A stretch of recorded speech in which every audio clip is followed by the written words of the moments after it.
Well, hello everybody. So, today is a very special day because I am with Becky.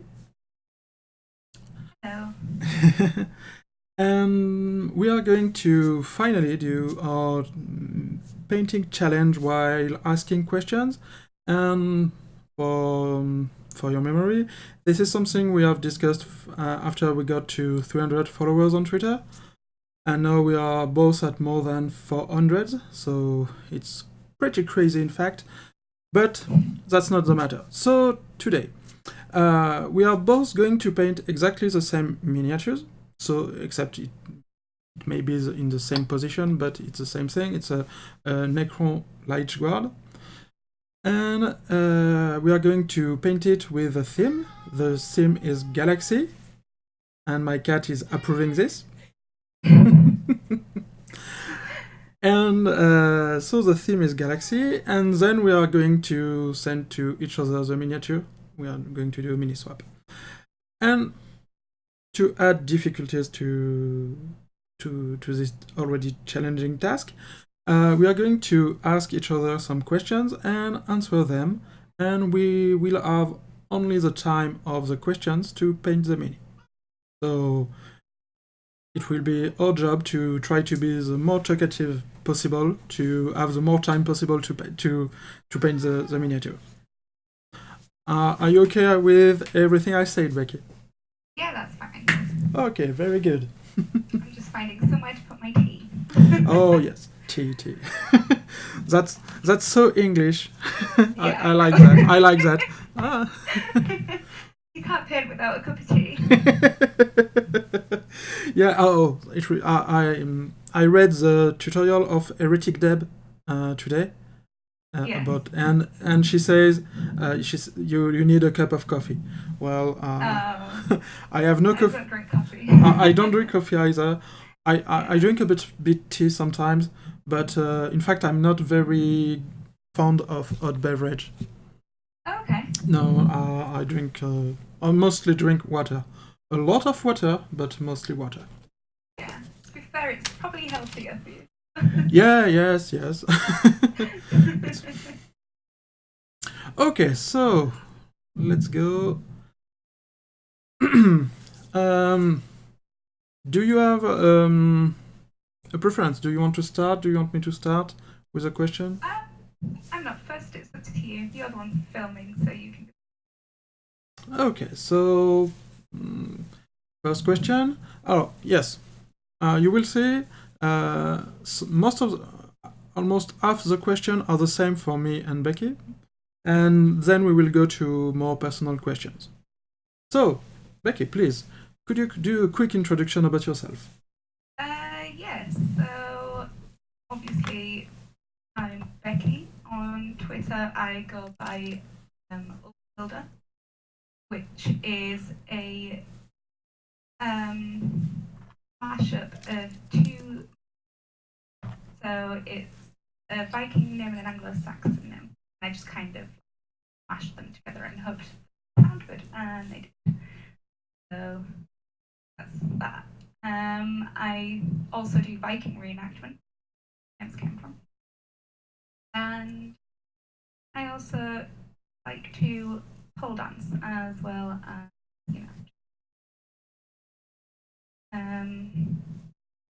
painting. I don't actually like the building side of it, so I just tend to do all painting. It's the one thing that I hate about the whole model bit is doing the building. I'd just rather have them. Well, I wouldn't like to have them pre-built because I do mine. I tend to sub-assemble. Mm-hmm. But yeah, definitely more painting side for me than building. Okay, I see. Well, I really liked the fact that you just said your Twitter handout because I had no idea how to say it. Technically, I said it wrong. I forgot to pronounce the W, so it is Wolfilder. Okay, yes, it's at least now when I will read it, I will know how it sounds in your voice. So that's good. Okay, so So I think that's about it for me. So would you like to do an introduction? Oh, yes, of course. No, you. Yeah, it's fun. So, oh, and don't forget to start to paint while we talk, because Yes. that's all it's about too. So, I'm Fred, known on Twitter as Fred Scykhe. It's so Fred is my real first name. Well, in fact, it's Frederick, but Fred. Nobody call me Frederick except when they are angry at me. Everybody call me Fred. And Scykhe is the shortened version of the one of my nickname from my engineer school, and this full nickname is Scykhe. And Scykhe in French means 6/4, so it's about 1.5. Because I'm a pretty big guy, and I tend to say that I am 1.5 average person. That's why my nickname is Scykhe. But Scykhe is so long for everybody that they reduced it to, my friends reduced it to Scykhe, and so now I am known as Scykhe. And one of the funny facts is that it's quite funny written, because if in French, if you want to say Scykhe, you are not going to write it like it's written there. But it's I have a quite a special quirk. It's to I love to write things really difficult with a lot of unusual letters, but it will be very easy to say. It's it's something I did since I have done since I played tabletop RPG. It's because in fact it's to make fun of some of my friends who did the opposite. In fact, the name were written easily, but they were almost impossible to say and to remember. And so I decided to do the opposite, and it's easy to say but hard to write. Yeah. So here it is. And so where I'm beside my name, because I have not said much besides that. So I'm 35, and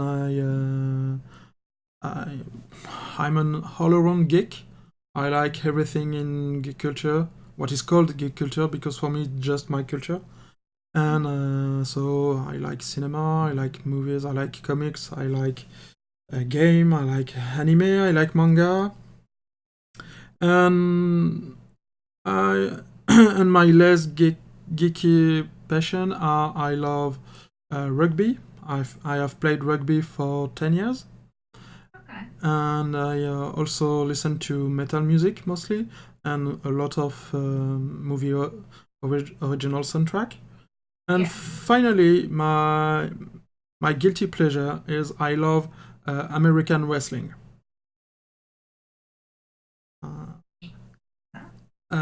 American wrestling wrestler. Oh, okay. Okay, I'm sorry, my my accent is not very good. And no, it's fine. I just something that I've never come up. So yes, it's something I appreciate, and to the point that I've been to America in January just to see one of the biggest show. Oh, very nice. So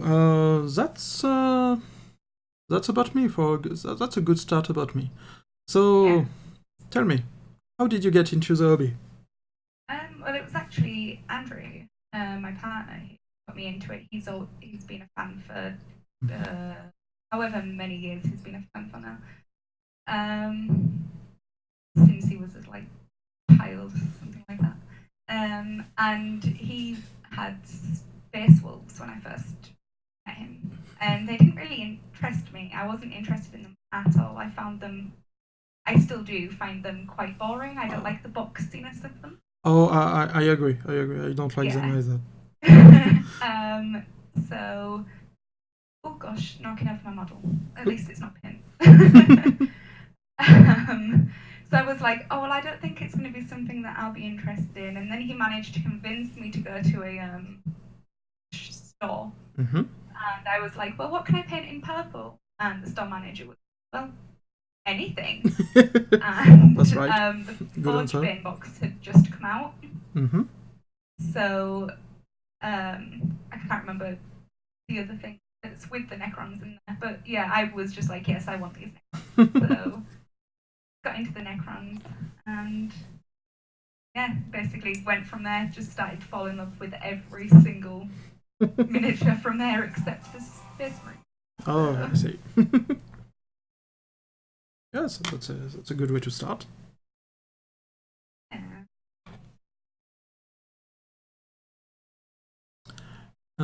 Anything to add?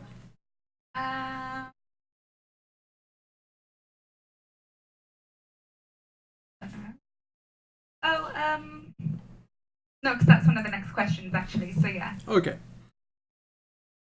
So I guess it's how you got into the hobby now.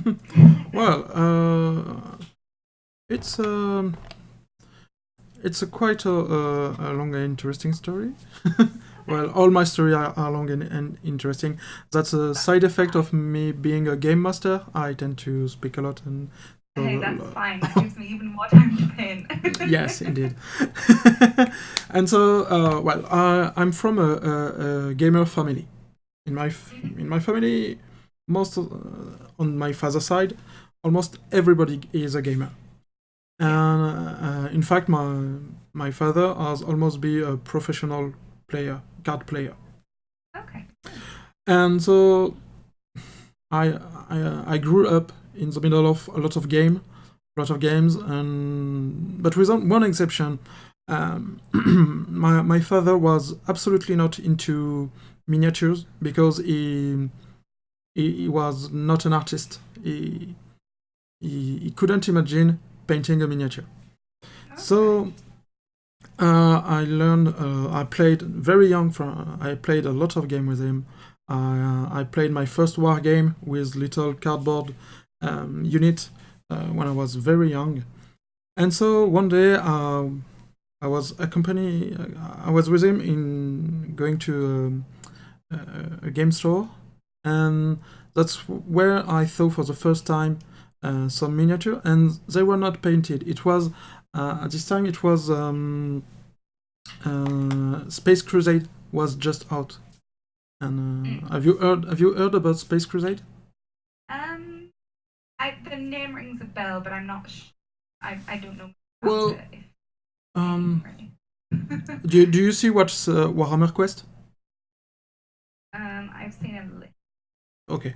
Well, the idea is you there is a kind of dungeon, and you have to explore it with your team of Space Marine. There are a lot of monsters, and you have objective to accomplish. And it was a full game in a box, and it was quite interesting and very very easy to learn. And so that's the first time I get into Warhammer 40,000. And after that, one of my cousins started to paint his own copy of Space Crusade, and so I wanted to do the same. And it's when I tried to know how to paint, that's when I realized that there were a lot of games with miniatures. And as I grew up a bit, because I was 10 at this time, I waited a bit, and when I was 12, I convinced my father to get me the basic box of Warhammer 40,000. It was in 1996. Oh, when I was 2. Yes. So yes,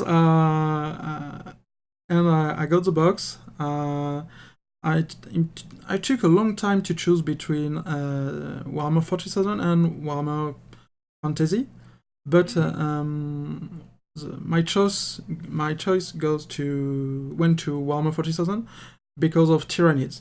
I like monsters. I like aliens, and Tyrannoids were crazy for me, so I wanted to have them.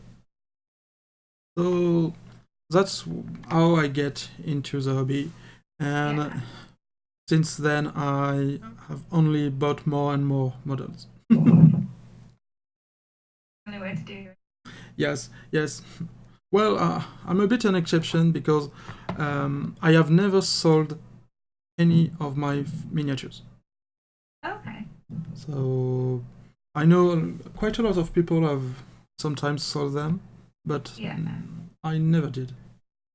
Yeah, to be fair, I've never sold any of mine, but I've only been doing this for just over a year, so I think it'd be a bit, yeah, a bit different if I sold mine.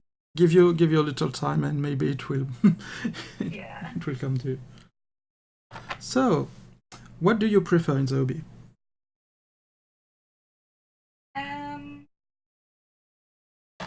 I guess I've already covered this a little bit. Yeah, I know. That, I prefer the painting of the building, but I also prefer the Age of Sigmar stuff over the 40k. I wasn't really shown the Age of Sigmar stuff when I first got into it. I was only shown the 40k stuff, which is why I kind of went towards the Necrons. You know, they're a little bit more crossing over into that fantasy side of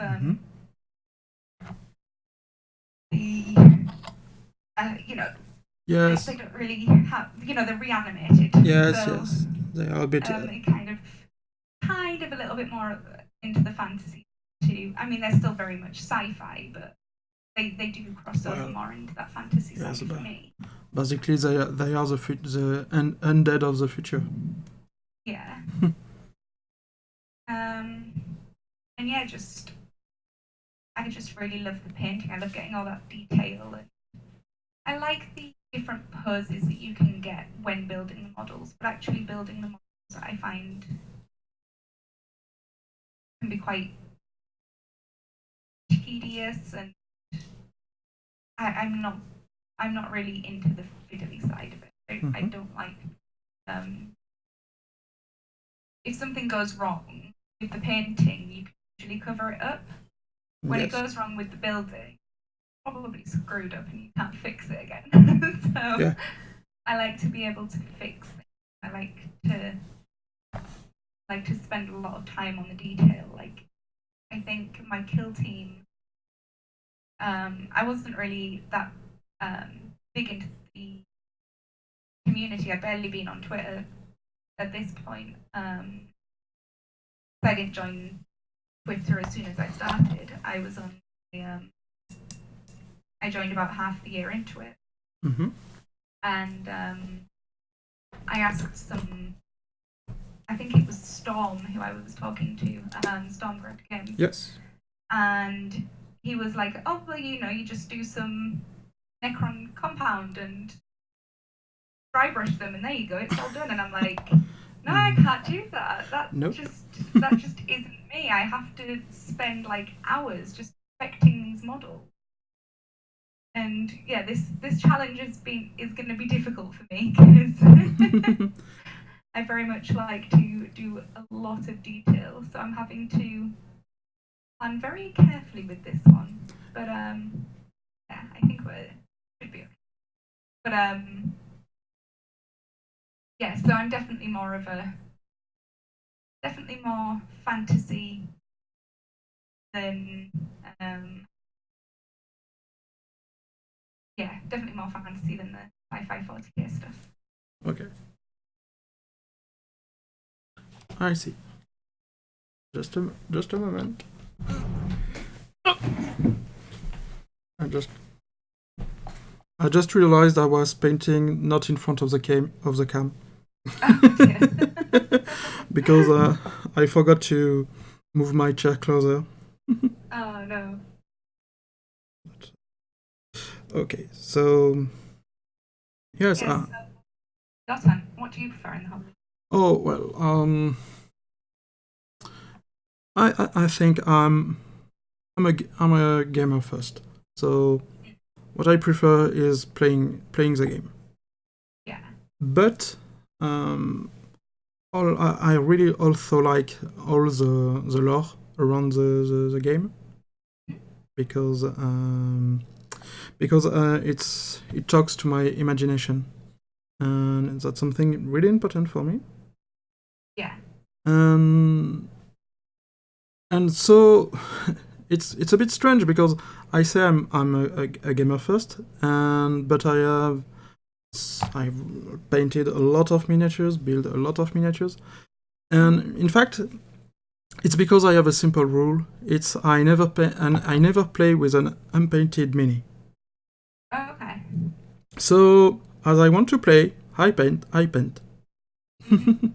That's the only choice I gave to myself, and I always respected it. That's a reason why each time I plan a game, I try to include miniatures that I haven't painted yet, in order to be sure to have them painted for the game.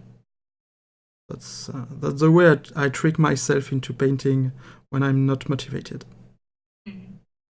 But I have to admit that the current version of Warhammer 40k is not really my thing.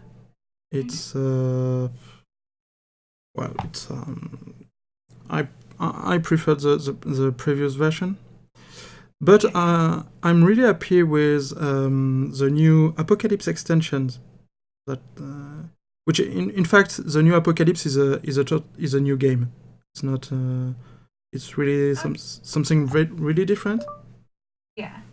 And Google, I didn't talk to you. Thank you. Good night, Google. And I've played already two to three games with the new Apocalypse rules, and really I really like it. So it motivated me to get back on painting and playing, because I'd lost a bit my edge.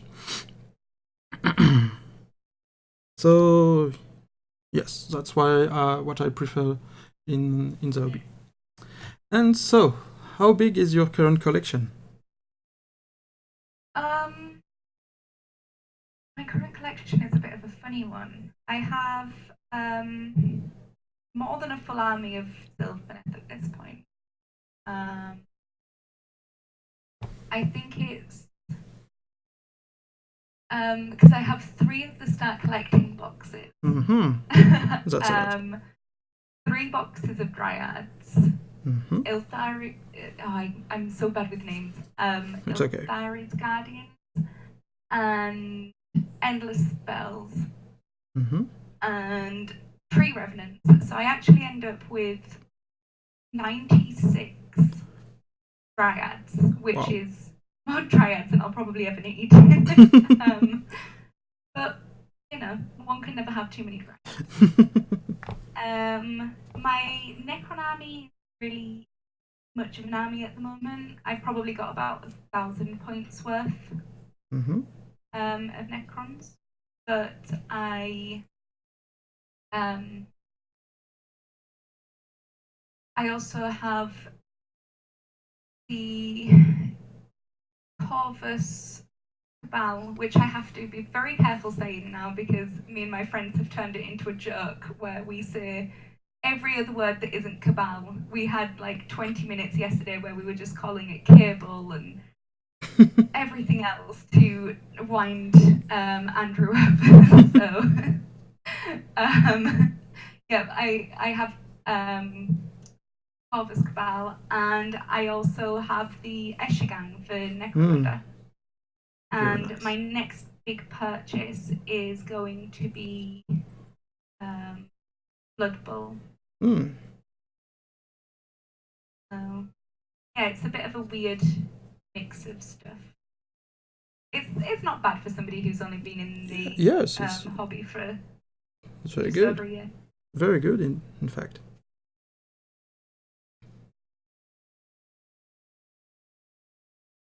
What about yours? How big is your collection? Oh, yes, my collection is very big. Last time I counted, I had 70,000 points of Warhammer 40k. Wow. Yeah. So I have almost all the armies. Well, all the armies, but not all the faction. For instance, I have a lot of Space Marines, but they are mostly Blood Angels and a bit of Death Watch.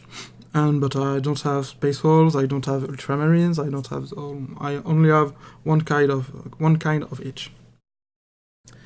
Okay. And so it's the result of 23 years of collection. Yeah. And my smallest army and most recent is my Adeptus Mechanicus.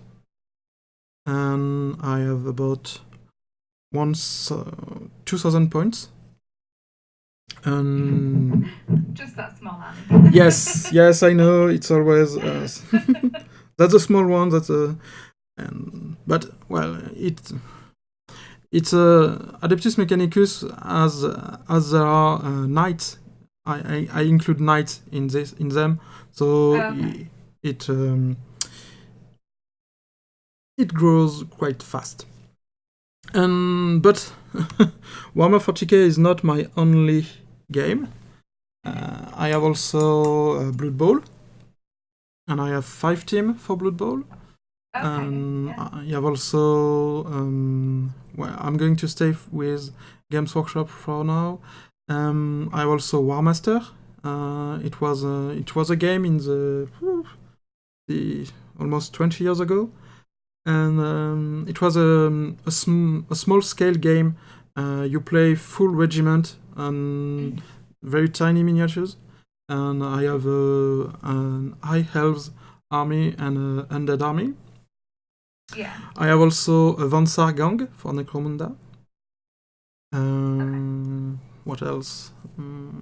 Oh, and I have what's the new name? It was the Lizard Man, Seraphon. Oh yeah. Yes. I want some Seraphon. So I have them also, and because I love dinosaurs, I love lizards. Yeah. And and I have but I have only a couple of model paint, and but I have thousands of points of them because it was a long-term project I started, but I had to stop it. But I really would like to start it again soon. Yeah. I think I can do interesting things, and yes. So that's about my Games Workshop collection. But I have also a small army for War Machine. I don't know. Okay. I've not heard of this. Yeah, well, it's a fantasy game, and the trick of War Machine is that you play giant robots which are powered by steam. It's a bit steampunk on some aspects, but with also magic, because these robots are commanded by Warcaster, and the specialty of this game, in fact, is that if you lose your leader, your Warcaster, you lose the game. Oh, okay. So it's a bit like chess, in fact. You have to, because your Warcaster is the most important piece of your game, and at the same time the most powerful unit you have. So you have to be very careful between being defensive and offensive. Yeah. And I also have the Walking Dead miniature games. Okay, yeah. It's pretty fun. Yeah. And also small collection of lesser known games, some French miniature games like okay. So yes, I have. Just for the record, I have two rooms in my house dedicated to games. Oh my god. Yes. 2 rooms? Are they what size rooms are they? The biggest one I can fit when Because is it okay? Sorry, I'm lost in my mind. That's okay. Will you understand if I speak in meters? Yes. Yes. I'm not sure. I've been talking with American people, and they can get a bit lost with metric system. So, this room is about I would say 3 meters by 4. Okay. And this is my main room where I play games. And I have a big table to put a lot of miniatures on it. And my second room is much smaller. It's about 3 by 3, I would say. Well, not much smaller. And in this place, it's mostly this second room is mostly for me to play board games and smaller scale games like Blood Bowl and like X-Wing or this kind of games. And about my collection, I just want to brag for a minute. And just say, because my biggest piece is a River Titan from Forge World. Oh, very nice, yeah. But it's a very big piece, but the good point is it taught me that big pieces are so much work that I don't really want any more big piece right now. You're just going to stick with the smaller pieces. Yes. Okay. And so, do you have any fun silly stories to tell about your hobby?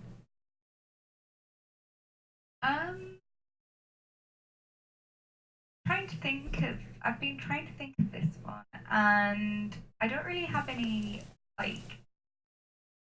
fun stories for painting so much, or even like the actual gaming side of it, because I've only ever actually played one game of Kill Team.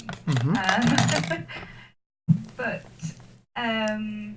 obviously with doing the Viking reenactment, I get a few funny stories from that. I'm interested. So one year we went to Lindisfarne, which is about an 8-hour drive from where I'm currently living. Wow, that's a lot. Yeah, so it was quite a journey that we took just for a 2-day show.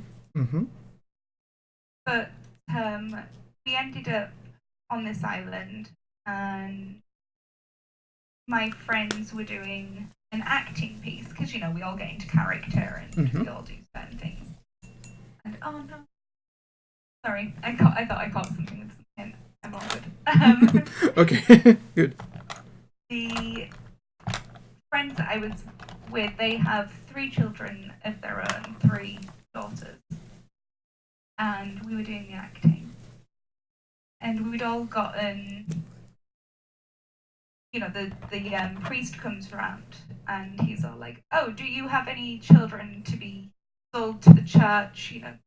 And the man who was playing my father was like, "Oh yes, you can take this one," pointing at me. And his wife went, "No, you can't have her. She's my favourite," and grabbed hold of me in front of her 3 other children, who were at this point, oh gosh, they must have been like 12 and younger, so they were only little children, and they all had this look of shock on their face. And then I ended up getting kidnapped by some Vikings, because I was an Anglo-Saxon at this point. And I come onto the field, and they're grabbing hold of. They make it look like they're grabbing hold of your hair. The trick is, there's a trick to it. It's hard to explain without actually showing you. Yeah. But they grabbed hold of my hair, and I come onto the field, kicking and screaming, trying to get away from these Vikings.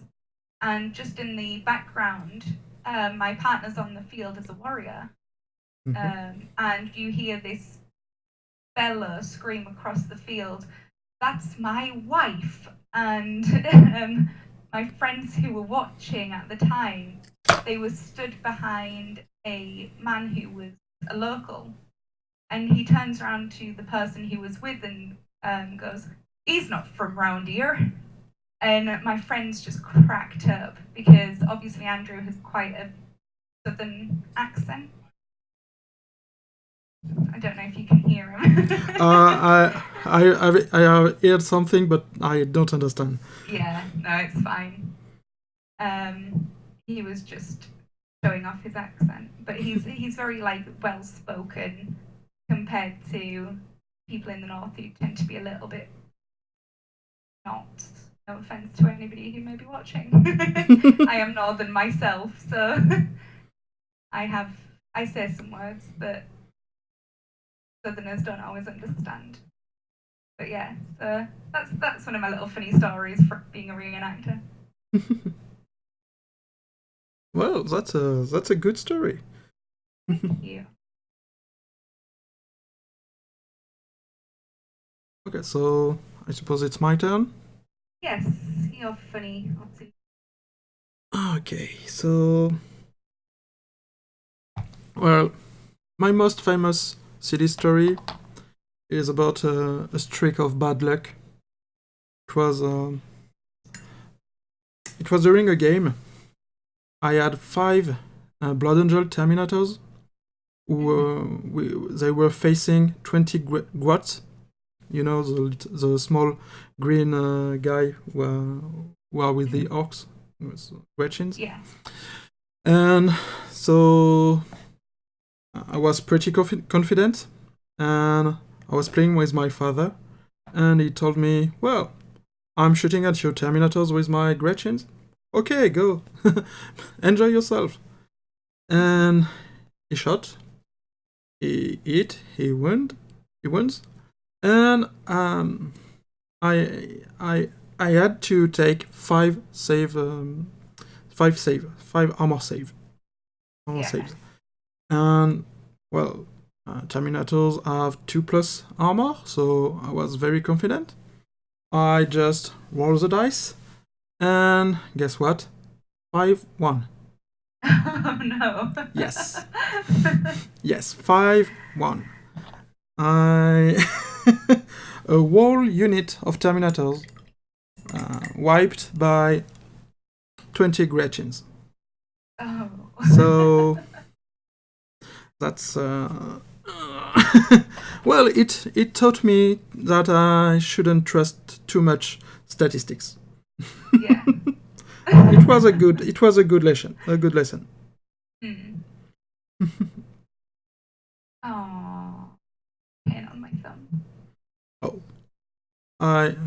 most of the time I use my thumb as a palette. Yeah, this is more of a I've opened the pot and it just exploded onto my thumb. Yes, that's less fun. Do I have another silly story? Well, let me think. Well, yes, this time it was not silly it was fun for me, but not really for my opponent. It's the shortest game I ever had. Okay. My friend came to my house. He was bragging about his new Land Raider. You'll see, my Land Raider is invincible. It will destroy you. You're okay, no problem. And so just for the laugh, my first shot of the game was on his Land Raider. It was with a last cannon, and I don't remember exactly the math, but at this time it was very unlikely for me to be able to destroy the Land Raider in one shot. Okay. But I did. And my friends took his Land Raider, put it back in his bag, and just say, "You won." It's the story of when I won a game with only one, a couple of roll and one shot.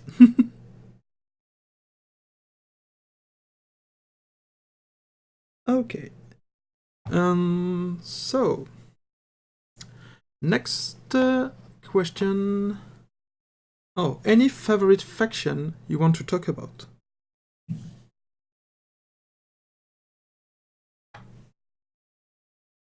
Think about this very carefully. Yeah. Take your time. You're just saying that so you get more time to think.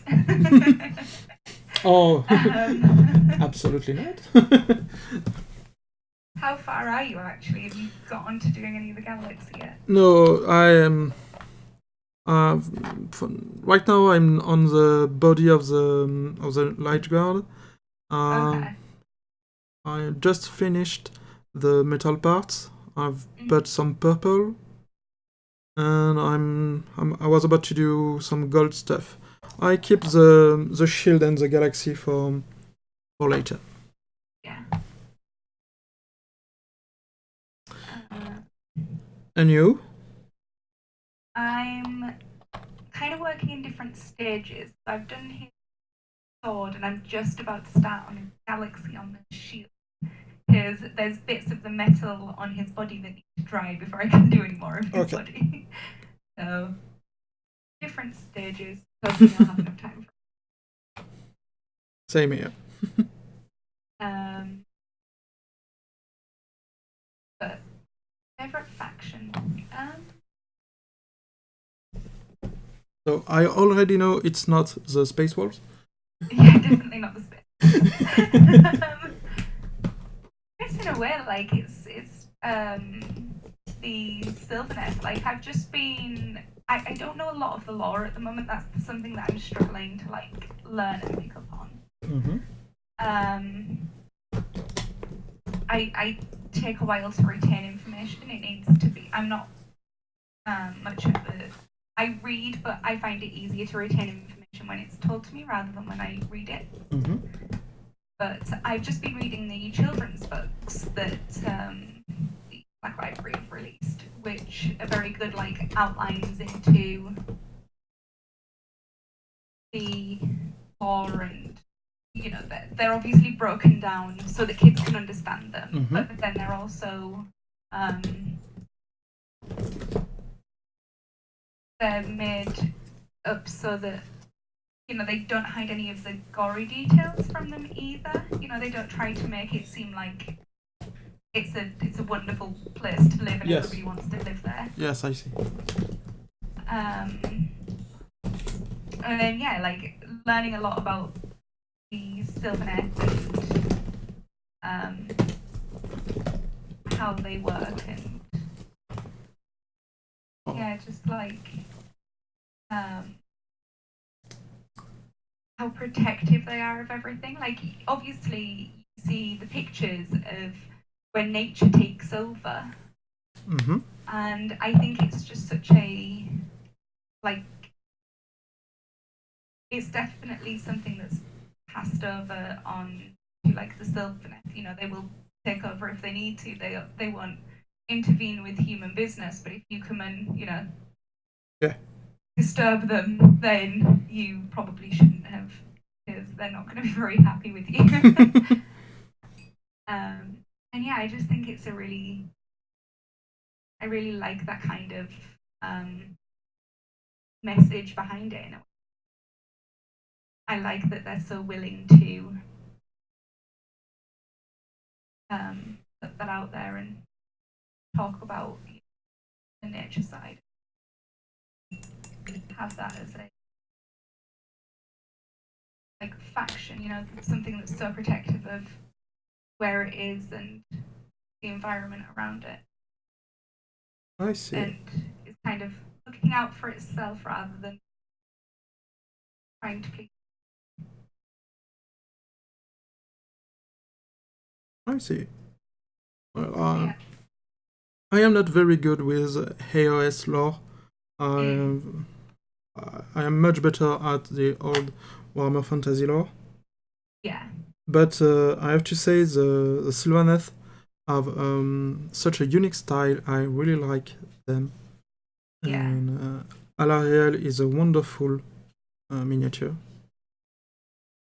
She is sad I've broken her. You broke her? I broke her over the weekend. Oh, sorry to hear that. Her spear's broken, so I'm gonna have to find a way to fix it. Yeah. Well, I plan to one day. I think it's one of the miniature I will get just to have it, even if I never play with it. It is a gorgeous miniature.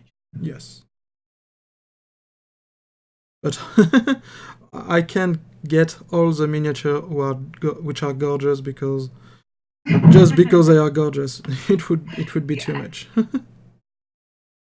That's how I started. I really liked the Necrons, but then I just kind of went, oh, you know what? I'm just going to get models that I really like the look of, and that's when I fell in love with the Sylvanet. So it's not all bad. Okay, so suppose it's my turn? Yes. Yes. Your favorite. Oh, yeah, favorite faction. Yes. So, well, my favorite faction is Tyranids. I already say that. But sadly, with Tyranids, the issue is that they don't have a lot of personality. They mostly exist through people who look at them. And so there are not so much to say about them. So instead I'm going to speak about one of my second favorite faction, and most importantly, my favorite faction from the past few years. It's about the Alpha Legion, mostly from Horus Heresy, and I really fall in love with this all this story about them. Have you heard a bit about it? I haven't actually. Okay, so I'm not trying to. I won't spoil story too much to you, but basically, instead of being classic Space Marines, who are about bringing death from the sky and destroying everything, Alpha Legion is doing in an intelligence war. They are secret operatives. They do assassination. They do secret missions. They hide in middle of the population, and they are very interesting for that because they are the kind of the black ops of Space Marines. Yeah. And they are shrouded in mystery and secrets. They always lie. They always manipulate, and it's very interesting. And when you read a bit more about their lore, it's you never know who they really are. And because even in the book, they told 3 stories about their origins, and at the end they say all these stories are at the same time false and true. And that's something I really liked in the spirit, so and there are lots of more to say about them, but as I don't want to spoil anything to people who may not have read all the book, I will just keep to this level of secrecy and lies. And they are very beautiful. I really like this blue-green turquoise they are painted with. It's nice. Okay. So, next question. What is your next big hobby project? Next big hobby project is probably going to be Blood Bowl. Mm-hmm. I have really enjoyed the models.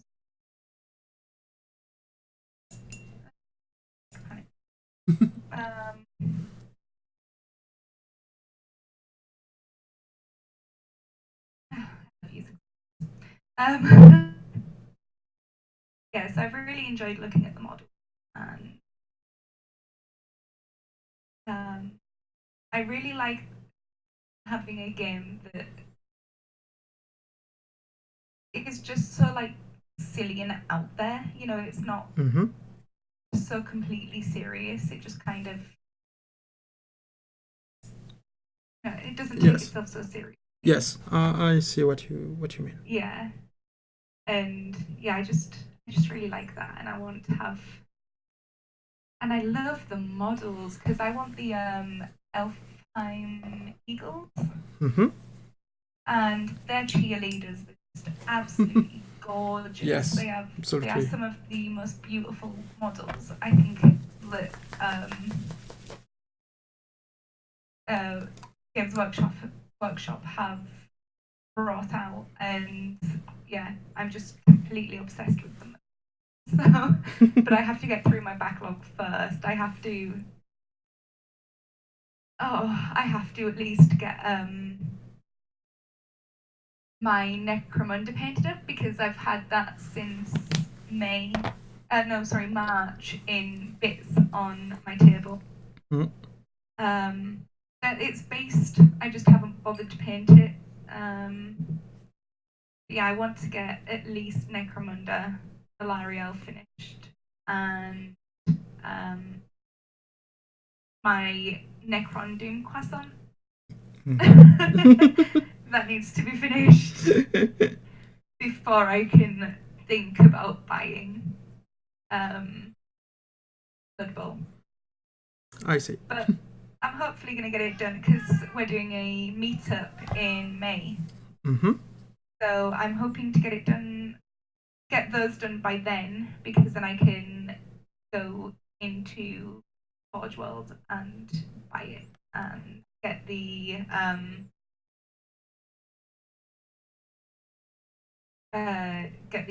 cheerleaders and the team star players. There's a couple of those that I want, and by a couple I mean all. Yes, I guessed it. Yeah. What's your next big hobby project? Oh well,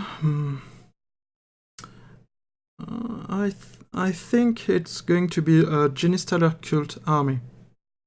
Okay. Because the last models they've made for them are absolutely gorgeous, and I want to have allies for my Tyrannid army. Yeah. And as I already have Deathwatch Overkill, and there were a lot of Genistellar Cult mini inside, and I also have I got the box of Kill Team, so I have one more squad, so I already have a small start for them. Yeah. And but I want more. Mostly the bike are awesome. In fact, I'm in love with all the bikers Games Workshop has ever made. Okay. I don't know why, but they are all awesome. And so yes, Genistellar Cult. And the trick with Genistellar Cult is I want to paint them using contrast paint. Okay, yeah. Because as I have never painted one yet, I can use them without changing my style from the other model. Yeah. And I'm quite curious about contrast paint. I haven't even tried yet. Oh, okay. Yeah. I've tried a couple. And I would really like to see what I can do with them for Genistellar Cult. So this is my next big project for 40k. Beside I'll be interested to see how that goes. Oh, you will. Besides, I have also a lot of backlog to finish, but well, I think I will die with unpainted mini. I think we all will. If they keep bringing them out. think we're all gonna die with unpainted Yes. minis. Oh, and you were speaking about your 90 Dryads. Yes. And I have also I have 80 Boxwalker. Okay. Because yeah. I got the base box of 40k many times through different means, and I have so many Boxwalker. I will never need so many of them. But yes, so now recently I've given a painting lesson to some of my friends' sons, and I gave them Boxwalker because I knew I will not use them. Yeah. I can give a couple of them. It's not a big issue. They won't be missed. No. That's what I'm doing with a couple of my dryads because I know I don't need 96 of them. Yes. So I'm giving you to Andrew for him to have a go at some schemes that he's interested in because he's not really an AOS fan. Like he doesn't want an army, but he's interested in trying out a couple of models. I understand. But then, like, I have 3 tree lords, and considering I'm like 98% sure that you can only have 1 tree lord per army, I'm giving one of those to Andrew for him to play with, and then I'm gonna do one that's just completely like out there. Maybe that'll be like my big contrast piece because, like I said, I've used a couple of contrast pins. I tried the 2 purples. I'm only a fan of one of them. One of them comes out too much like a shade rather than a pin for me. Maybe I had a dodgy pin. I don't know. But I really want to try the full range of the contrast pins. Maybe that'll be where I get to try it. Tree-lord. Oh, sounds good. I think tree lords are very good to try contrast.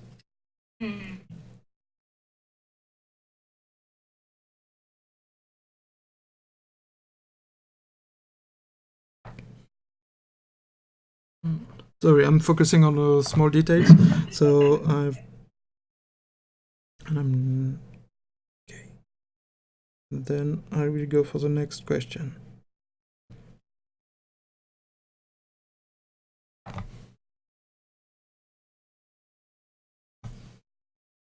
I want to give a tribal style to the mini, so I'm doing kind of tribal paint on the forehead of the Necron. Oh, very nice.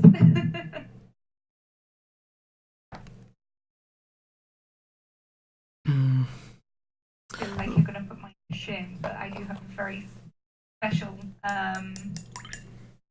thing lined up for the sword, which I'm quite looking forward to. Okay. And so, what is your crazy hobby dream?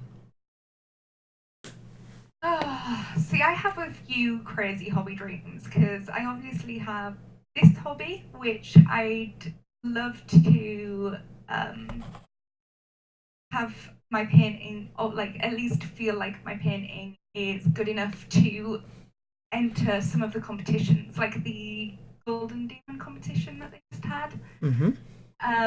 I'd love to be able to enter something like that. I don't feel like my painting's at a standard yet where I could enter something like that, but it's something that I'd be very much interested in building up to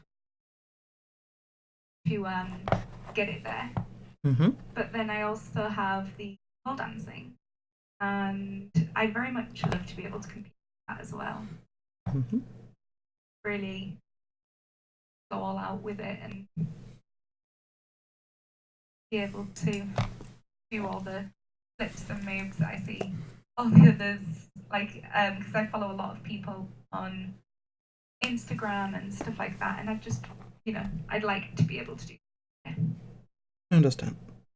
That's, well, I have to say, from what I saw that you have shared on Twitter, you are already very good. I couldn't imagine. Thank you. I could be better. Yes, we can always be better, but yes, yeah, I'm already really impressed. Oh, thank you.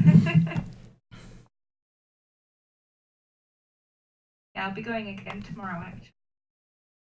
How many times do you do pole a week? I've gone back to doing it twice a week. I had an operation, which meant that I couldn't go. I stopped going for a while because I was healing. Yes. And then due to that, I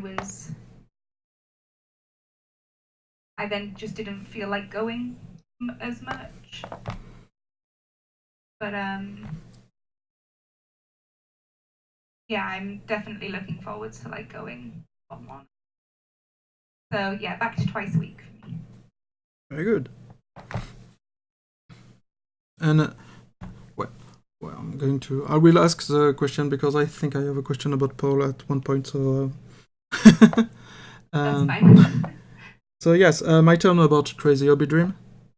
Yes. Okay. Well, I have two of them. I don't know which is the craziest. Yeah, one is crazy because it will cost a lot, and the other is crazy because yes, it will cost a lot too, but less. But it will be a really challenge in paint as a painter. Yeah. So the crazy expensive one is to have a 40k Titan Legion, and so it means I've to have at least one of each Titan, and so we are already speaking in thousands of euros and pounds. And to have a full-fledged Legion, you have to have some in more than once, so it's going to be very expensive. But I like to say I have always been in love with Titan, because when I started, before choosing 40k, I wanted to play at Epic because of the Titans. But I was told at this time that Epic was not the future, so I shouldn't invest in it. But now that there are Titan for 40k, I want Titans. All the Titans, all the time. So yes, that's the crazy expensive one. And Titans are challenging to paint because they are huge, but with the good tools like aerograph, it can go pretty easily. Yeah. No, the real crazy one is having all the Primarchs and the Emperor and build a giant diorama where they are all together. Okay. But this one is, yes, expensive because Primarchs there are 18 of them, and plus the Emperor, because I'm sure I can today I would make a bet that one day we will have an Emperor miniature. Yeah. But the real challenge is the painting, because they are such detailed and fine miniatures. It would take ages to paint them with the level they deserve. Yeah. So yes, that's my crazy hobby dream. And so next subject, and I think you have already taken a lot of it, but you have more information. I'm really gladly of them. It's do you have any other passion you want to share? I kind of have a couple actually. I'm kind of like, I guess it depends what you class as a passion, really, because I've obviously got the pull, which I fell in love with literally after my first lesson. I was like, okay, when's the next one? And I was so upset because the pull teacher was actually going away on holiday, so I couldn't go. And I was like, but what am I going to do? How am I meant to like do this? And one of the other girls who went with me, she was like, oh, don't worry, it's only for a week. When I first joined, she went away for an entire month, and she'd fallen in love with it at the same like straight away as I had. But the other like really weird like passion I guess that I have is I'm really into like true crime and psychology. Mm-hmm. I find them really interesting. If you ever want to like talk to me and get me to like just talk for hours, then that's definitely the way to do it, is to talk to me about psychology and true crime, because I just don't know anything different when it comes to that. I will just talk until somebody shuts me up, and even then it can take a while. So I suppose you have seen Mindhunters? Yes, I haven't actually seen this yet. I've been waiting because I'm going away, so it's kind of like I'll watch that on the plane. Mm-hmm. It makes sense. But yeah, I'm really looking forward to the second season. Yeah, I love anything like that. And I will sit there and binge watch it. Like, people are like, "Oh, come on, we're going out now," and I'm like, "No, I can't. I've got to finish this episode." I understand. I'm sure I probably annoy a few people with it, but I enjoy it. So. Yeah, I think that's probably it for passions.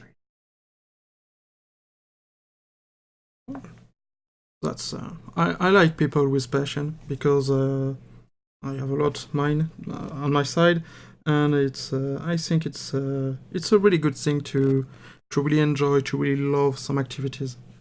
Mm.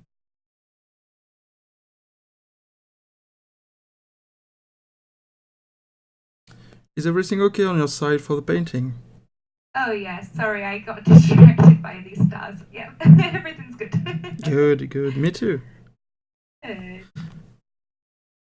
Me too. So. Yes. So your other passion. My other passion. Well, I think my first and main other passion is tabletop RPG, because I have. In fact, I've been playing tabletop RPG since before I started Warhammer 40k. Yeah. Yes, I think I was 10 the first time I played at RPG. Oh, nice. So, in fact, if I think a bit about it, I've been playing for longer than that, but at this time I did not know what it was. I always loved to tell stories to my friend, and to ask them to react to my stories, and it was funny. I remember when I was really young in school, I watched movie with my parents, and my parents were very cool and allowed me to watch a lot of movies, even if it was not for my age. And during recess in school, I told to my friend, I'm going to make you play to the movie I saw yesterday. And so I told them the movie, but they were at the same time the hero in the movie. It was fun.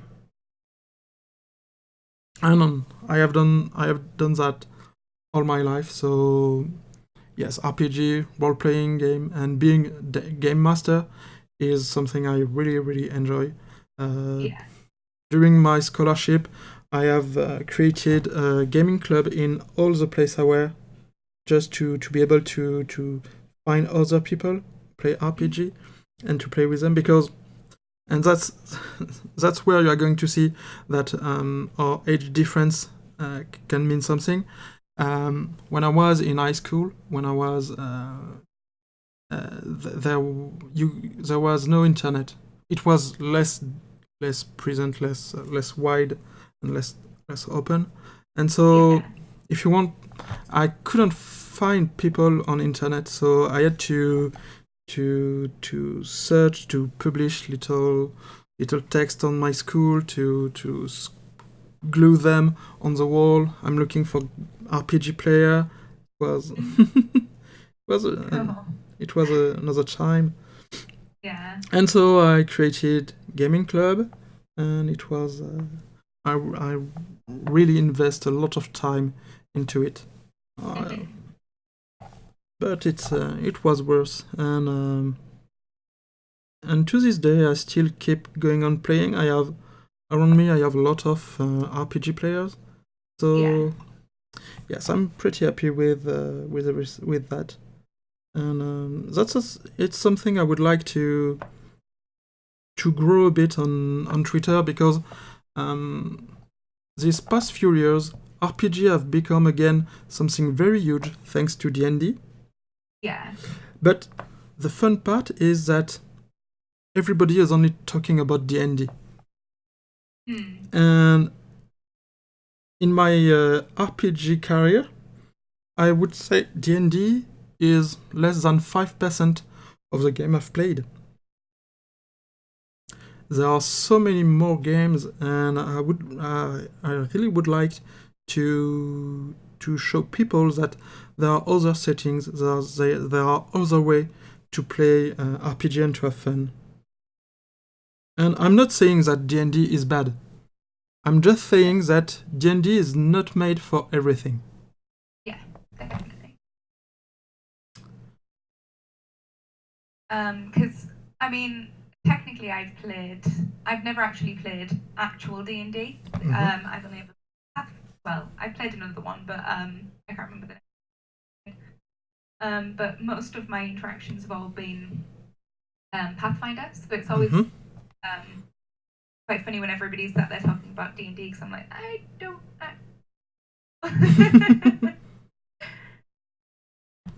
Yeah. Well, so some people would say that Pathfinder is a cousin of D&D. Yeah. But yes, it's not the same. And, the rules, from what I've been told about it, a lot of the rules are very different as well. You know, there's obviously some crossover, but it's also not like everything that, you know, it's not exactly the same. No, it's not. It's not exactly the same.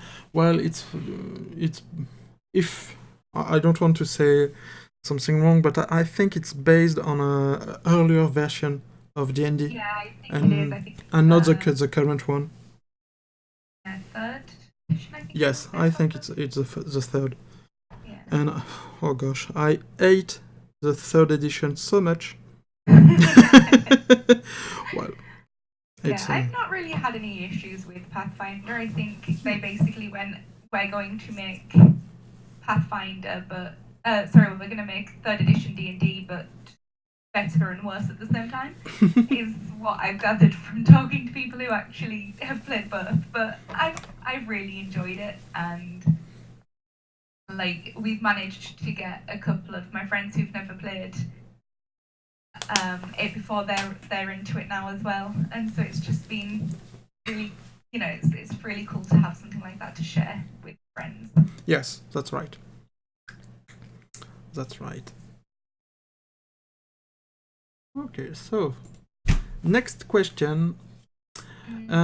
Is there something you regret? And that's a question that has been asked by one of our followers. See, when I first saw this question, I was like,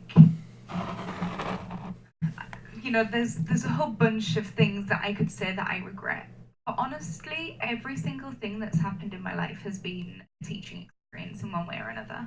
And when I may have regretted it at the time, I wouldn't say I regret it now. It's given me an insight that I never thought I would have into a situation, to life in general. And I think that, you know, every situation I've ever been in has made me a stronger person on the outside, you know. On the inside. You know, I've managed to go from that situation and learn more about myself, more about the people I surround myself with, and it's taught me how to be a better person in the long run, because I don't want to do that thing to somebody again, or I don't want to be in that situation with somebody again. And so I think everything teaches you. And so yeah, I don't think there's anything that I would say I regret. There's things that I would have liked to have changed, but nothing that I would say I fully regret. I see. That's and I agree with you. That's wise. And well, I'm going to answer very quickly to this question because basically I have the same point of view as you. I don't regret. I take lesson in everything, and I try to grow with everything, and that's and I think all the experience can bring something, even the worst. Yeah. Because that's something I have shared in the past on Twitter, but 12 years ago, I lost both my parents 3 months at my mother passed in March and my father in July. And so even if it's something absolutely awful to live, during this time I only try to grow and to learn and to live the best life I can. So yes. So no regret. Maybe some details to change, but no regret. So next one, still also asked by a follower. What makes you smile? Lots of. I have a lot of things that make me smile. Cute animals are always up there. Like, show me pictures of your cats, your dogs, your hamsters, just any animal, as long as it's cute. And I mean, I say as long as it's cute. Show me a snake and I'll probably be happy too. Maybe not a spider. I'm scared of spiders. But I absolutely love animals and stuff like that. But even just like a good piece of music.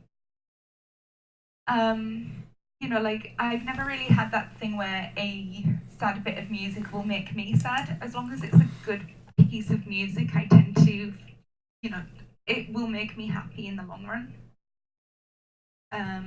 And so I can't.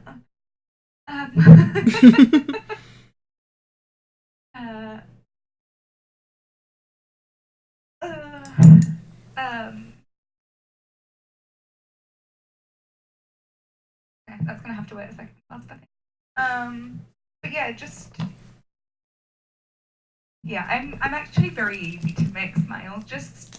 I've had a lot of people on Twitter recently when I've been down who have said that my posts make them smile, and like the positivity that I try to bring to Twitter every day is something that they always look forward to seeing, and they look forward to seeing my pictures, and that is one of like the biggest things that makes me smile at the moment, because just knowing that I can change somebody's day in such a positive way and have such a positive impact on somebody else's day and day-to-day life is just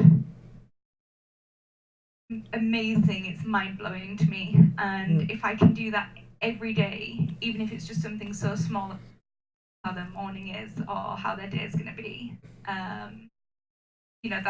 that will leave me with a smile for the rest of my day. I understand. I opened it.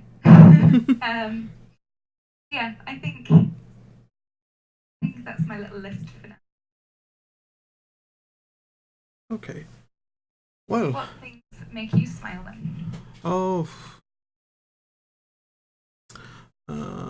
That's a good question because I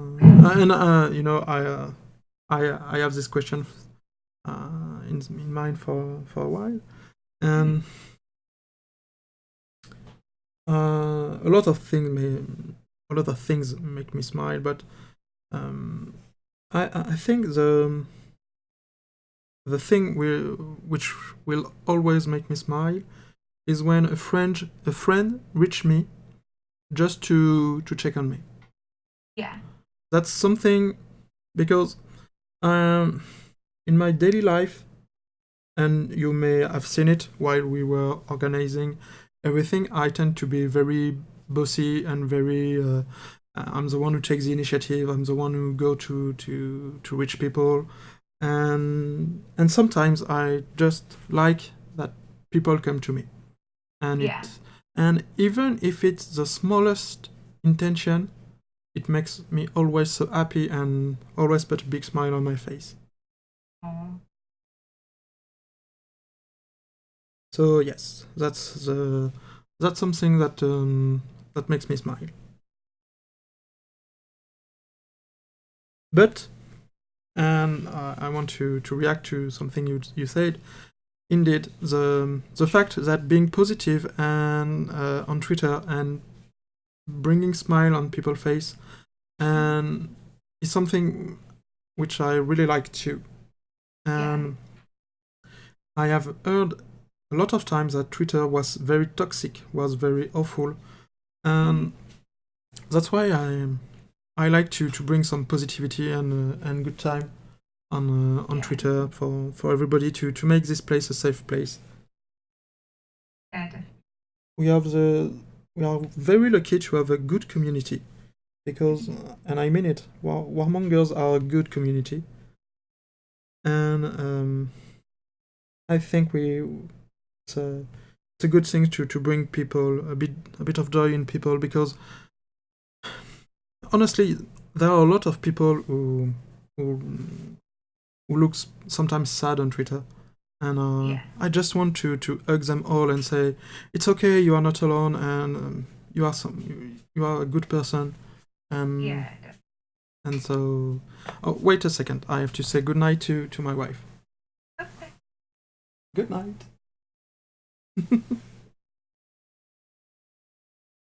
Okay, so yes, I have a wife.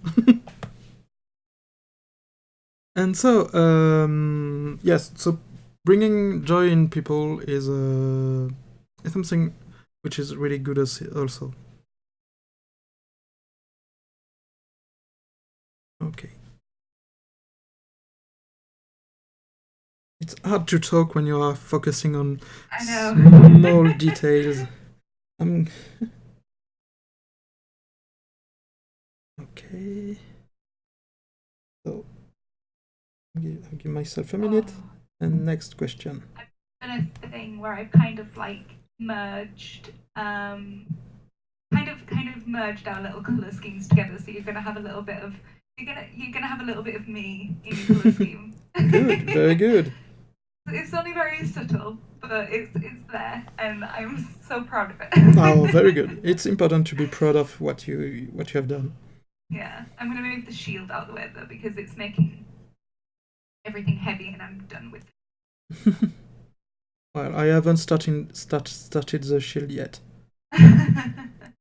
That's my. It's funny. Sometimes I start by the hardest part. For instance, when I painted Mortarion, in Prince Demon, I started by the wing because I was so scared of the wings. And but this time I know the shield will be maybe the hardest part, but I keep it to the end. I want to have a nice body first. Because I'm pretty confident on my skills to do a galaxy themed on the shield. Okay, so the next question is yes, what's your proudest achievement? Proudest achievement. This one is something that's really stumped me, and I was debating how personal to go with it. But I guess why not go as we're all here. Let's go pretty personal with this. But for me, and it is such a like minor thing to some people, but it was actually completing my degree. Mm-hmm. My pen and I suffer with depression and anxiety, and when I was at university, very bad. It was genuinely something that was so bad I didn't think I was actually ever gonna. There were times when I couldn't get out of bed for weeks and weeks on end.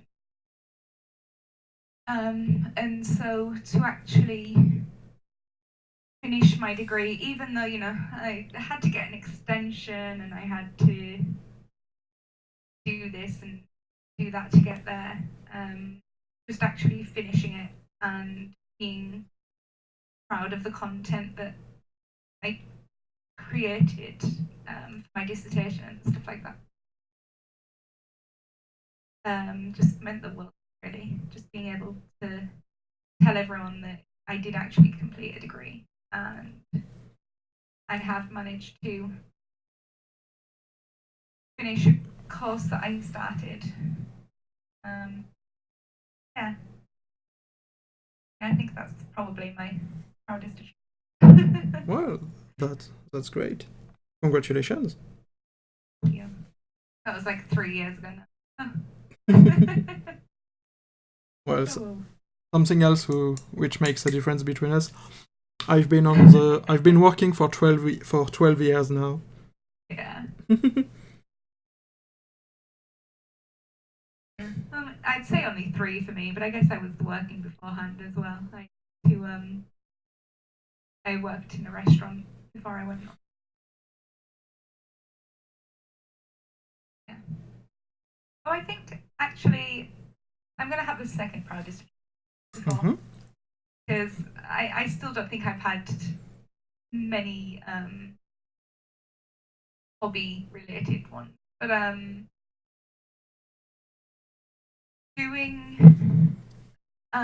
going through with my surgery that I had, it's not something that a lot of people know. I've mentioned it a couple of times. Yeah, I've seen it. Yeah, on Twitter, but I've never really gone into detail about it.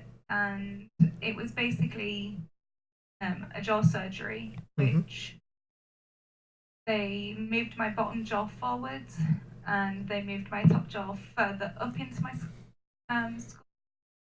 And just having that was like such a daunting thing at the time, and just being able to actually go through that has made such a difference to me and to my life. And I think that because I didn't have to have it, I could have gone through life never having had it done. But it's made such a difference. Even just it's not been a full year yet. It's a year in October. But just having that achievement, just having that surgery and knowing the difference it's made to me, just really, yeah, it's an achievement for me. It's a silly achievement, but it's an achievement. Oh, it's not silly. It's if it matters for you, it's not silly. No. Yeah.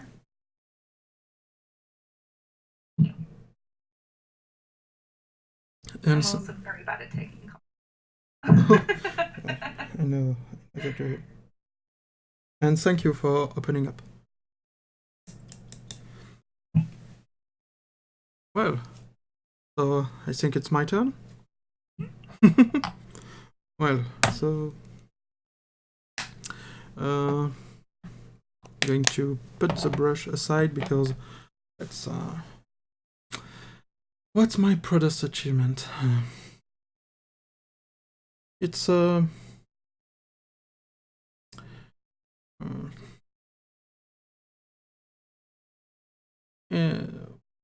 when I joined my engineering school, it's for French people, it's quite a well-known engineering school. It's a very famous one in the top 10 of French engineering school, and it's the kind of school in France were among it sounds like a bit like MIT for United States or Oxford, I think, for England.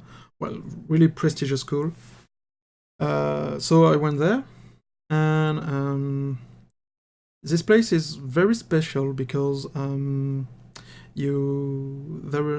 are very important bond of brotherhood and fraternity between the students, and that's something I really want to do, and I choose on purpose to go very far away from my home and from my friends. From I remember my best friend and my mom. They were together in the dining room, and they were both devastated. And they told me, you are going to do your study in such a small town. It shouldn't be even called a town." And they were both so angry because this school you can go to this school in many places in France, and one of them was maybe 5 miles from my parents' home. Yeah. But I chose on purpose to go to one of the farthest, in the most remote location, because I wanted to be able 100% to invest my time and my energy into being integrated in the school and investing myself in the school. And so that's what I did.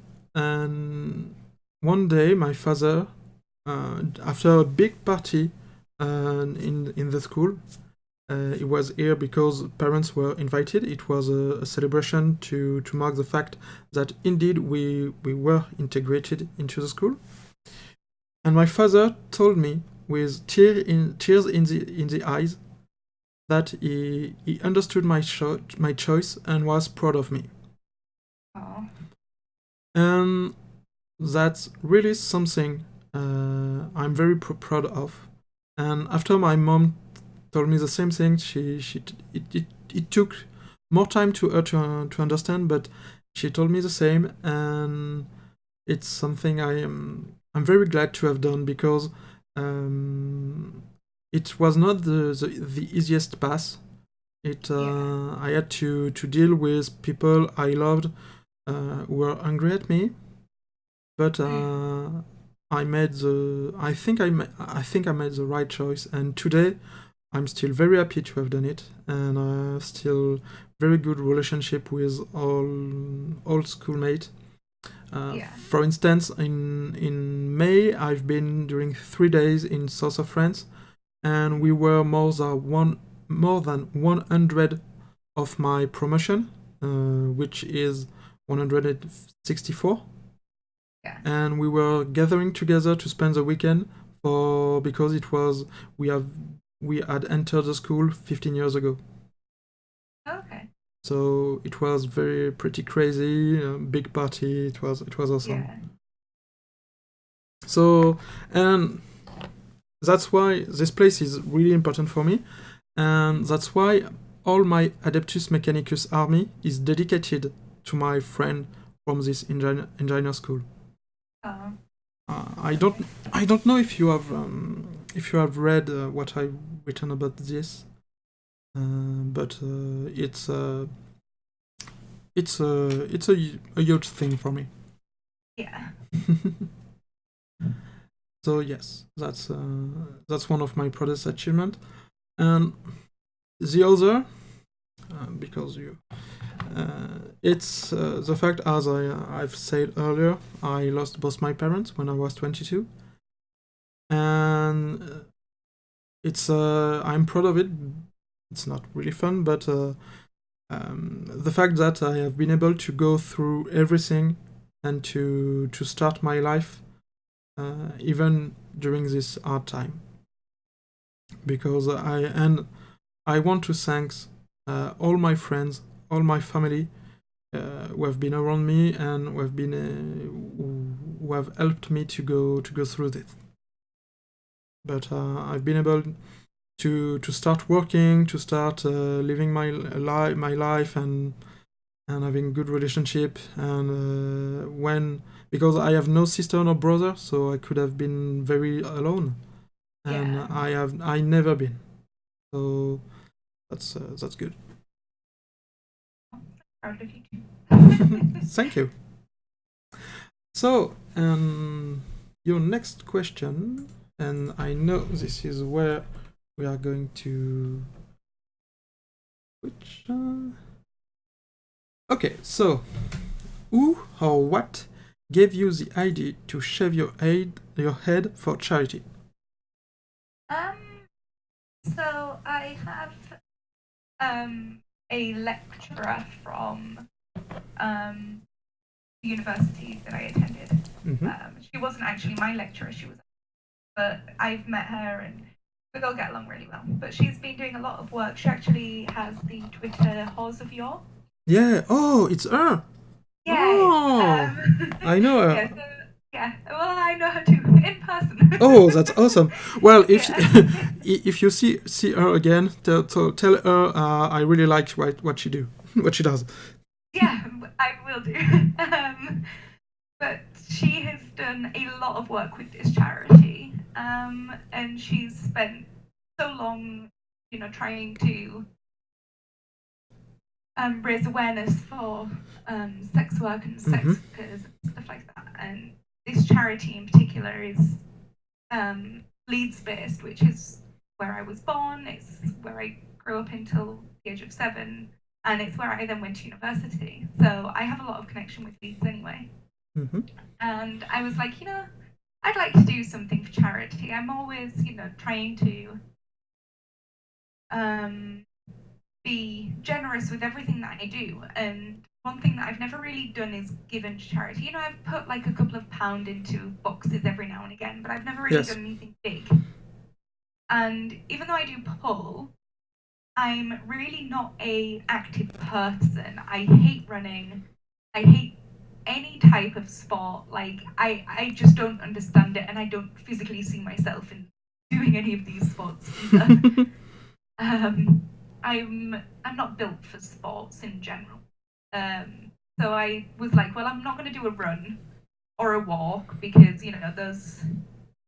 they're so overdone at this point, and it was just. I'm not saying that people who do them shouldn't do them. Just it was never going to be something that I was going to do. And then I was like, well, I don't really want to do a skydive either. Like it's not something. It's not really me, and it's one of those things where you have to pay to do it, and I don't want to take money away from a charity to pay to have to jump out of a plane when it's something that I could do at a later date if it was something I enjoyed. And I'd seen a few people do the shaving the head more for like cancer charities and stuff like that. And I was like, well, I need a haircut anyway, so why don't I just shave it all off instead? And then I don't need to get my hair cut. So it was kind of like a win for me as well as a win for the charity as well. We both got something out of it. They more than me with the money that I raised, but yeah, I'm happy and I don't regret shaving the hair off. Well, it regrows. Yeah. I have to say, well, for what it's worth, I'm very proud of what you have done and your choice, and it's really great. And on my side, I have to say I'm very sensitive also about all the sex worker situation, and so I was very glad to see that you were doing charity for this question, and so yes, you have my full support. Thank you. And honestly, like, I won't be doing this that often because you can only shave your hair so many times. People, before people go, you know what? There's not much point. But it is something that I will be doing a lot more work with. It's something that I want to be more like active with. I don't know anybody actually I don't personally know anybody, not that I'm aware of, but I'm very much, like they're all people, and I think that's the thing that a lot of other people get. They're not just a random person on this. They're not just an object. They are actual people. Yes, I agree. They deserve just as much love and support and respect as the rest of us do. So, yeah, I will be hopefully doing a lot more in the future to help them any way that I can. Well, that's amazing. I have to say, you have this section from you gave me an idea. Okay. I want for when I'll get to because I'm sure I will keep growing in followers on Twitter, but I really would like maybe for 1,000 if I get there, or maybe before. I really would like to do a charity action. Yeah. And I would like to do. I was thinking about a charity stream, streaming a long time, maybe 24 hours, and inviting friends and having playing games, doing hobby stuff, and raising money to then give to charity. Yeah, that's something I would really like to do. So, and you gave me the idea and the motivation to really start looking for this. Because I how to say that I also give sometimes a bit of money here and there, but I would really prefer to do something, really to do something and to raise money by doing something.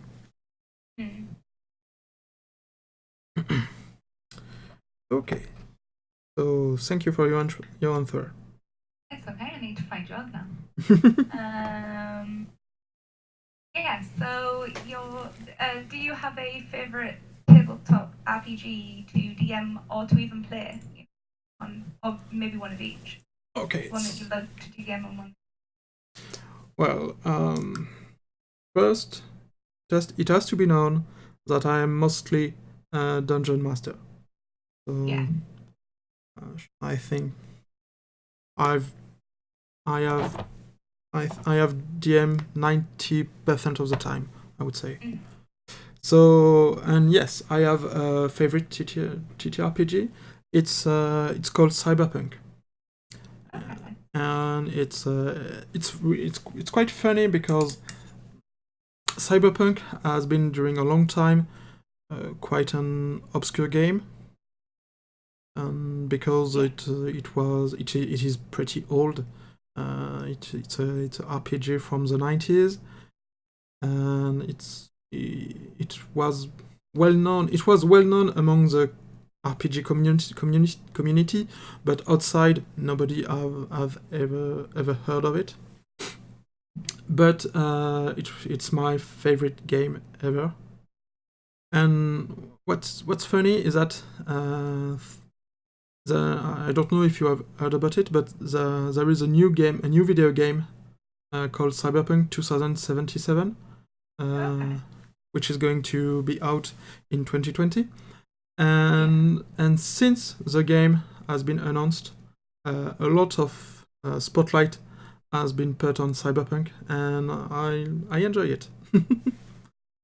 So it's quite funny to say, hey, I was in the first day of Cyberpunk. I was already here, and now everybody is speaking about Cyberpunk. So for me, DMing in Cyberpunk universe is like putting old slippers. It's comfortable, and I can go everywhere with them. So yes, that's pretty good. And as a player, and it's quite odd because it's I'm not a big fan of D&D as a dungeon master.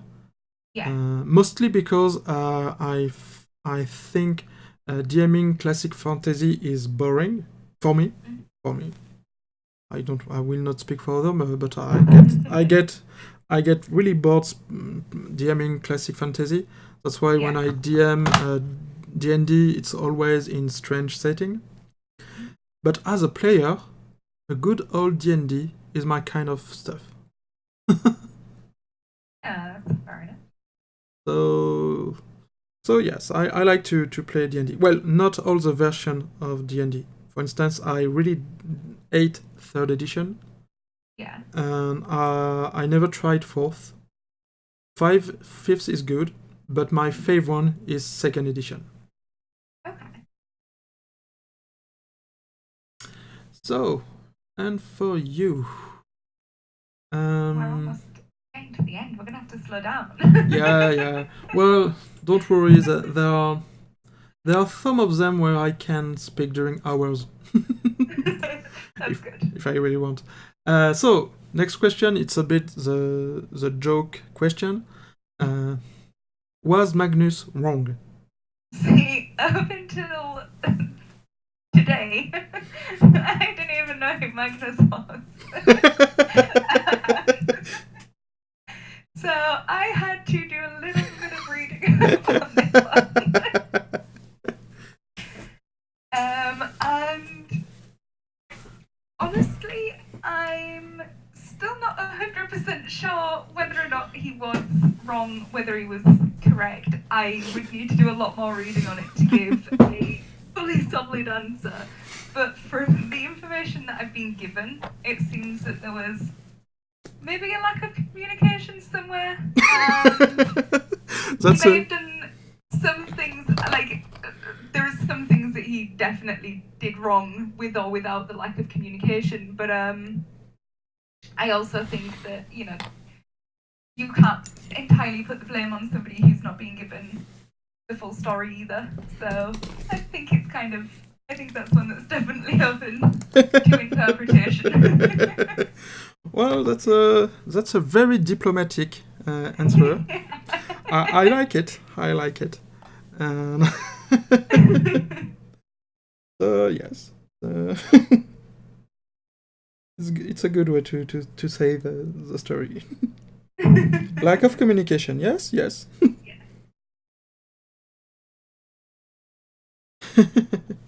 Okay, it's really, and it's really funny for you to have done the research.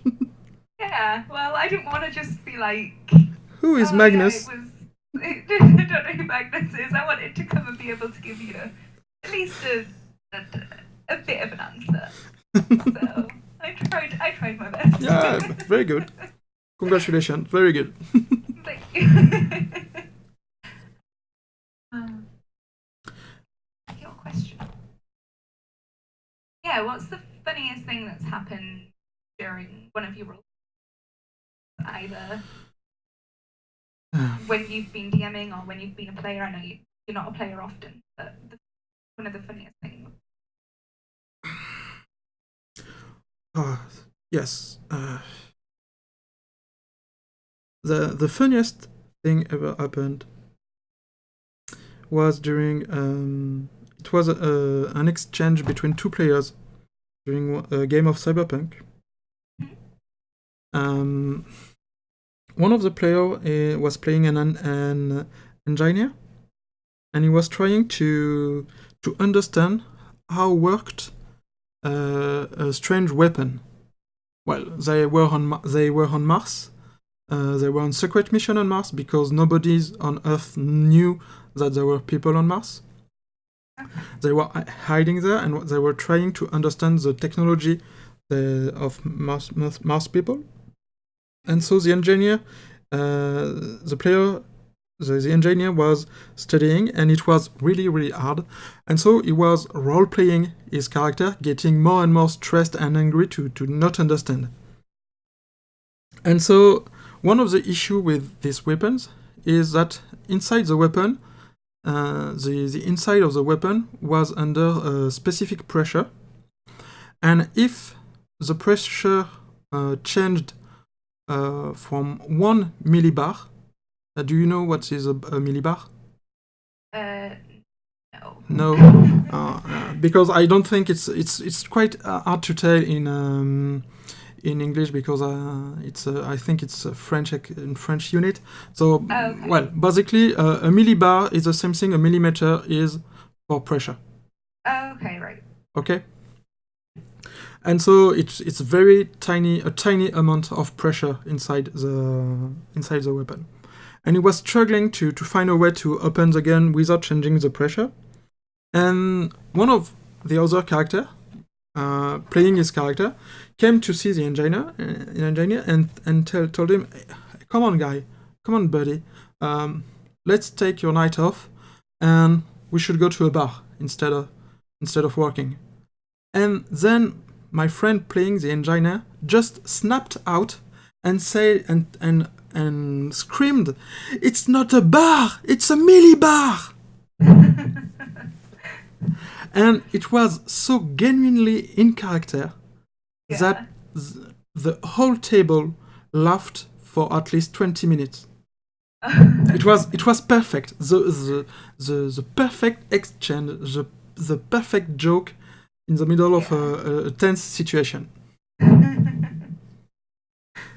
So yes, that's one of my funniest story about RPG, and so well, that's the one when I was DM, and let me think about something when I was a player.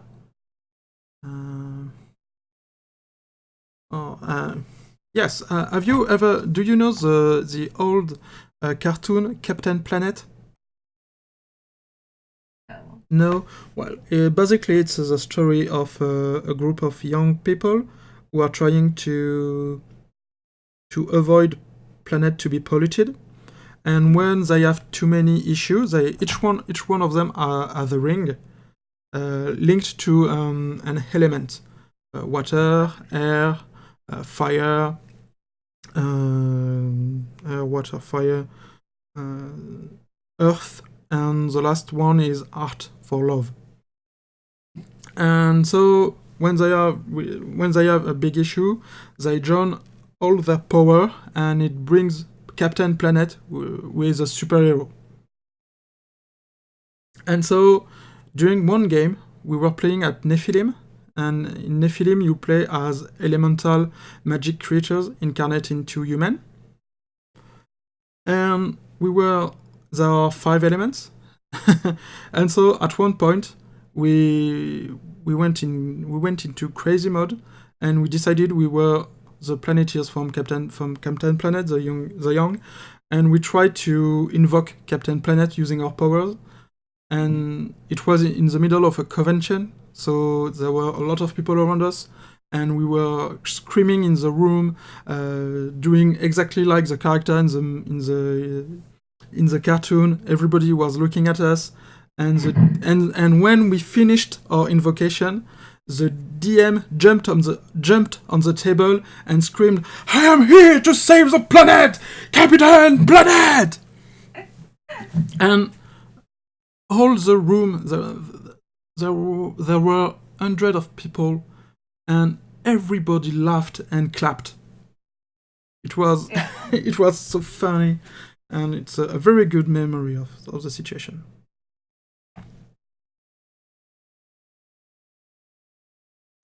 So now for you. Okay. Could you tell me more about all the Viking things you do? I'm sorry to have used things in my question. I don't really know how to qualify what you do. That's fine. So the Viking reenactment that I do is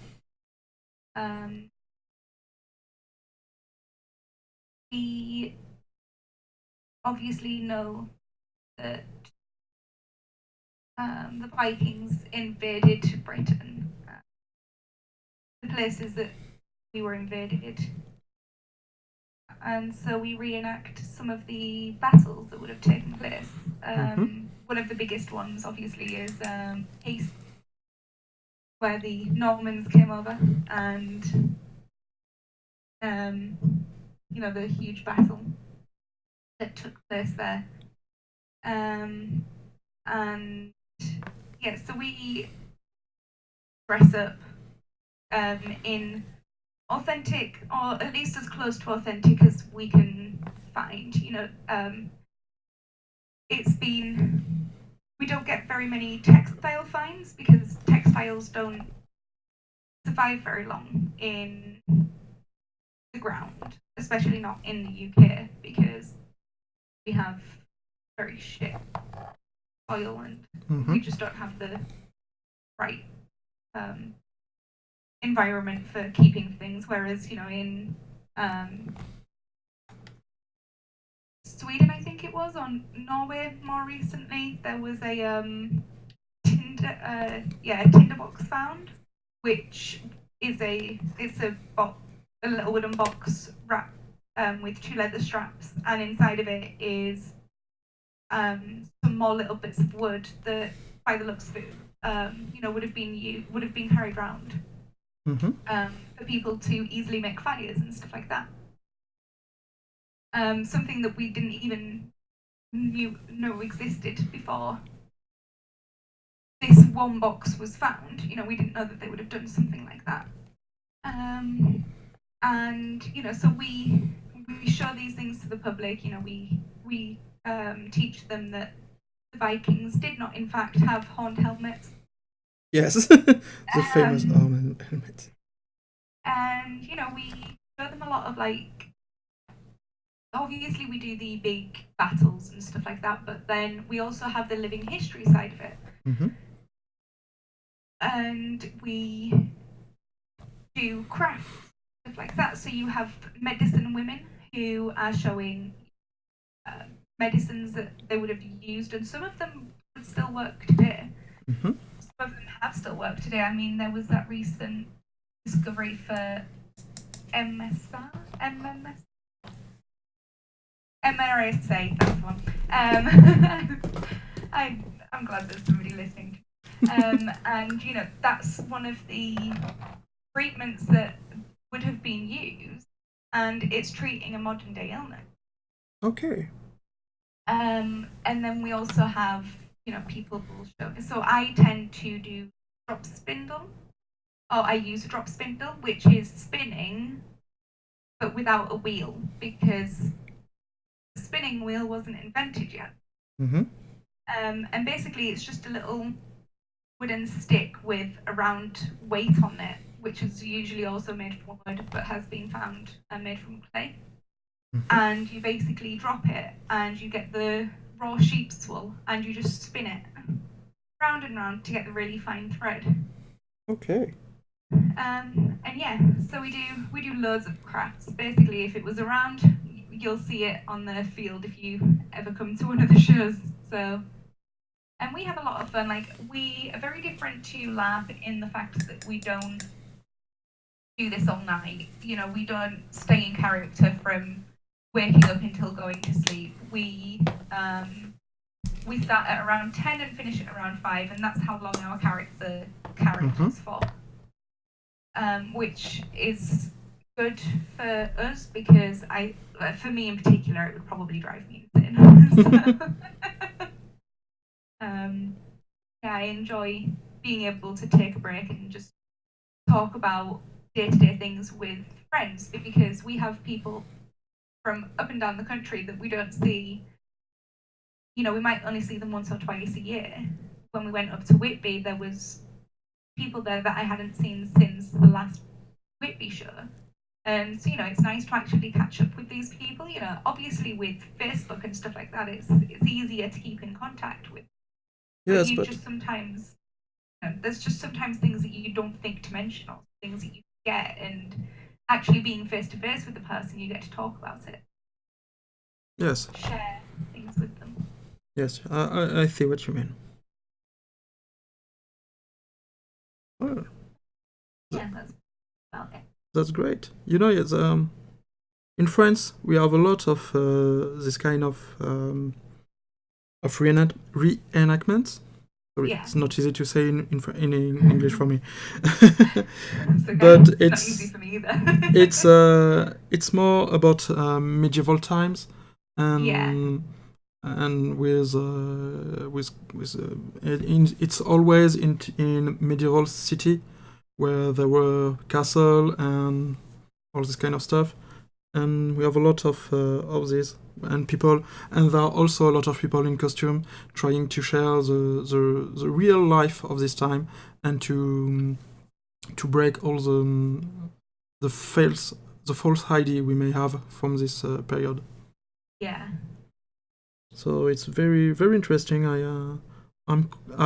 like history. I like to so I would be really interested one day to see one of these Viking reenactments in England. Well, if you ever come to the UK. Oh, I will come back to the UK. That's sure.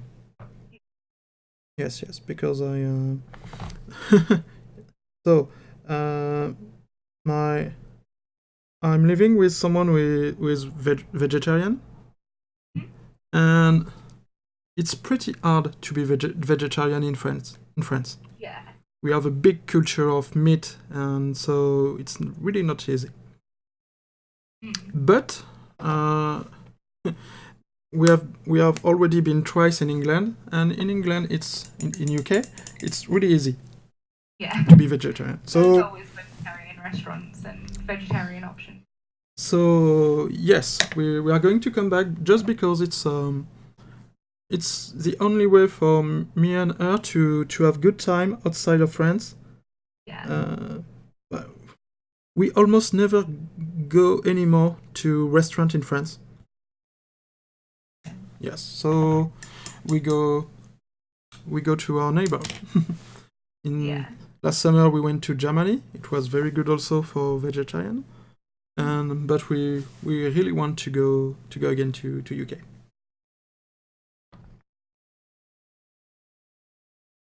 Okay, so I think it's my turn.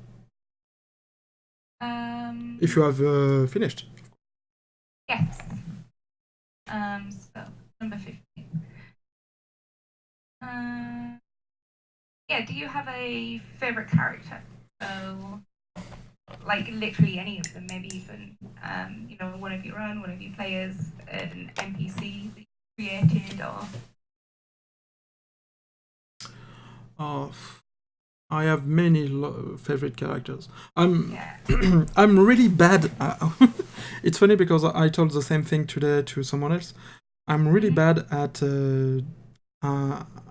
for having a favorite unique things. I tend to like a lot of things and to judge them on different levels. So it's not really easy. But I think my favorite character, and I want to talk about, is a non-player character I created, and in fact it's a bad guy. Okay. But it's a funny kind of bad guy because I always try to bend the rules and to create new things when I play RPG. And this time, I wanted to. Do you know what is a paladin? Paladin? Yes. Okay. So in Dungeons and Dragons, D&D, there are also anti-paladins. So, but most of them are described as brainless murderers and just killing machines and they are not really interesting. Yeah. And I wanted to take the concept of anti-paladin further. And I thought to understand my anti-paladin, you have to understand what is for me a paladin. And for me, it's a warrior of trust, of truth, justice, and good. And I think a paladin is more about bringing good and justice and good things around him than really killing bad things. Yeah. And so I tried to, instead of making an anti-paladin who was just a killing machine, I make an anti-paladin who was a corrupting machine. Okay. And so I decided this character has been around most of my D&D campaign and games, and everything it does is corrupting people, turning people into the worst way, and never acting directly. And I once said about this character that he was scheming evil thing on such a large scale that at one point he could even do good to make more evil later. Yeah. And so this character is called Isernium. And it's very funny because as I told, he has been around for years in my games, and never any of my players decided to attack him. Okay. So it's a recurrent bad guy, and they never attacked him because in his way of acting, he never encouraged action against him. Yeah. And I really like this guy, and I have currently a project which is writing a novel, and I'm inspiring myself a lot from all my RPG adventures, and I want this character to be in this novel. And but this time I want to change a little something because when I was younger, by reflex I created most of my NPC as men. Yeah. And it's something I'm trying to change, and I'm trying to have more diverse characters. And so in my novel, this character will be a woman. Okay. So I want to try to bring a bit more of diversity. Yeah. Okay, so next question for you, 16. When did you start Paul, and how was it when you started? So I started, I think it was,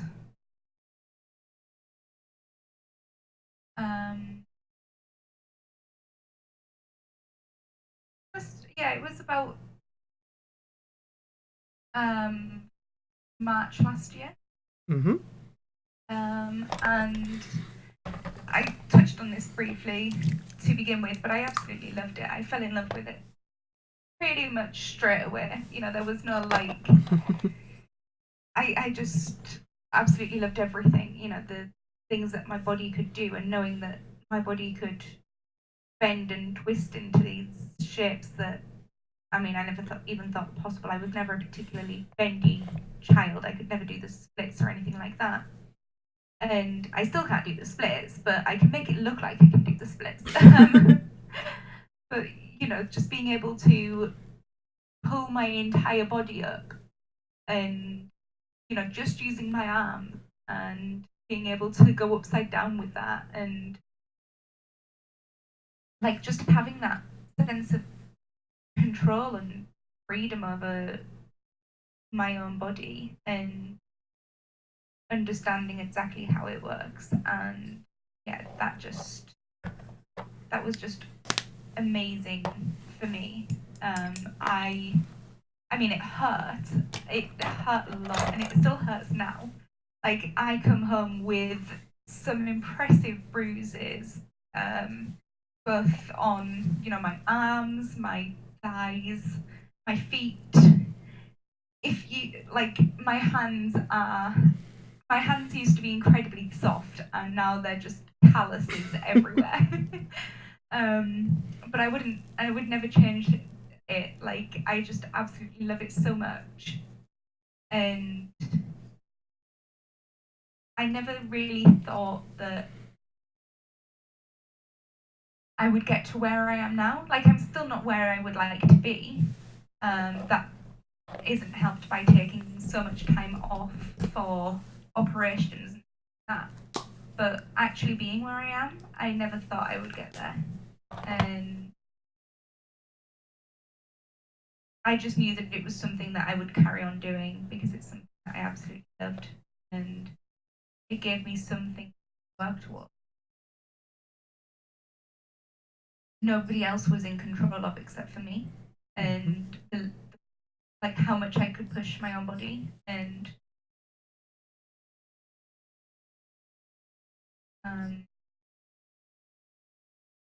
yeah, like how determined I was, and it gave me something to be determined about. I was always very much you know, I never really got along with exercise, and I would always put off PE and stuff like that at school. I never really enjoyed taking part. I didn't enjoy running. I didn't enjoy any form of physical exercise, and just finding something that made me feel good every single time I went, even when I couldn't get a move, I still felt amazing at the end of it. Just having something like that, just an eye opener for me. And yeah, I mean, I still go, so obviously it's done something right for me.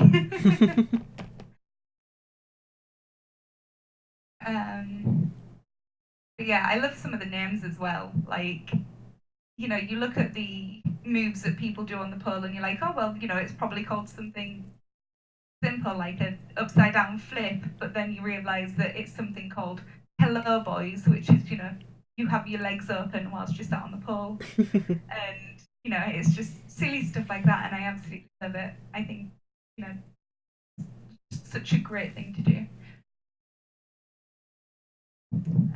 But yeah, that's my little story about pole. Well, interesting.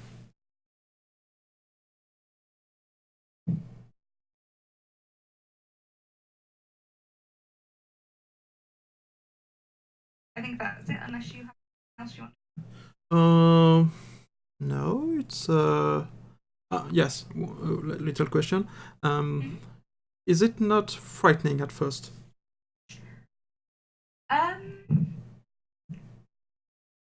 I guess I never really had that fear to begin with. I had a couple of people who were like, "Oh no, I can't climb up the pole because I can't go that high." But I never really had that, and for me, it was always, if I don't push myself, I'm never going to be able to do the thing I'm doing. If I don't push through the pain, then I'm never going to improve. I'm never going to be able to do this move. I'm never going to be able to do that move. And now there are a couple of moves that absolutely terrify me. One of them that we did was going upside down and then hanging on one side, where you're literally only on the pole by your two arms, and your body is literally basically flopped over one of your arms, and then you have to let it go and like flip into a seat on the pole. And that is terrifying because you're literally just hoping that your arms are strong enough to keep you on the pole for this entire sequence. But it's also so exhilarating when you get that move, and if you can push past that fear, you can pretty much do anything from that point forward. And yeah, it's just being able to push past it is such a great achievement. Maybe that should have been one of my proudest achievements. Getting on the pole to begin with. Yeah, it sounds. Yeah, it was actually one of my friends. I don't think I spoke about where it came from. But one of my friends did it at uni, and I really wanted to do it, but she did it at home. she had a poll at home and wasn't really a teacher or anything like that. And I was like, oh well, maybe I'll do it one day. And everywhere I looked was really quite expensive, and I didn't have the money or time to do it. And then I found the place that I go to now, and yeah, just that was it from there. There was no getting me off. Wow, that's a nice story. I like to know how people got their passion. Yeah. Okay, thank you very much. So, number 16 for you. Yes. Where did you get the idea for No Imperium Scykhe from? Oh, well, that's a good question. That's a very good question. Well, No Man's Sky is a game which always fascinated me. Yeah. From the beginning. I played it many times, and I think it's a huge game, very, very dense, and which gets better and better each year because they are adding content.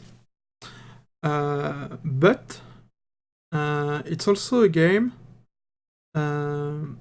with which I have hard times to go very far. Yeah. Because there is a lack of purpose. You see, you know what I mean? And so when I saw that they made a new extension, No Man's Sky Beyond, I wanted to give it a try again.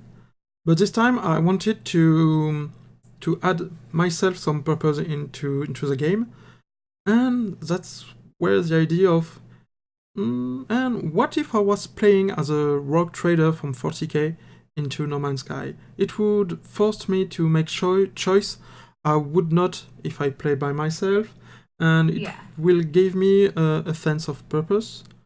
And at the same time, I was really starting streaming because at least I have a good connection at my place.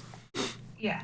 And so I decided it was a good idea to stream, to record my Let's Play as this character. And I think it's quite funny because following my first episode, I had some comments on Twitter, and two persons talked to me about Freeman's Mind, which is a Let's Play of Half-Life with the voice of Gordon Freeman, who comments everything which happens. Yeah. And it's I really liked this show. I watched every episode, but I kind of forget it. And when two people mentioned it, I realized that indeed I have been influenced by Freeman's Mind, and that's a bit what I'm trying to do. Yeah. So it's also a good source of inspiration for No Imperium Sky. And so I'm really looking forward shooting new episode following the first one, and I'm going to do shorter episode as it has been suggested a lot, and they are absolutely right. So I will do shorter ones, and so I think it will be I will do it maybe tomorrow night. Yes, I think it's a good. Tomorrow I will shoot my new episode. And it's I really like doing this because it teaches me a lot of skills I didn't have before, like video editing and video montage, and that's good. Yes. So now 17 for you. Is there something you want to absolutely do when in Japan? Gosh, there's quite a few things that I absolutely want to do. I want to go to the Studio Ghibli Museum. Oh, yes. Of course. Considering considering I actually want to get a tattoo of the little wood spirits from Princess Mononoke. I just absolutely have to go to the museum. But I also want to go to like a traditional tea ceremony. And, you know, just really take in a lot of the culture and a lot of the things that they do. And, you know, just fully immerse myself in and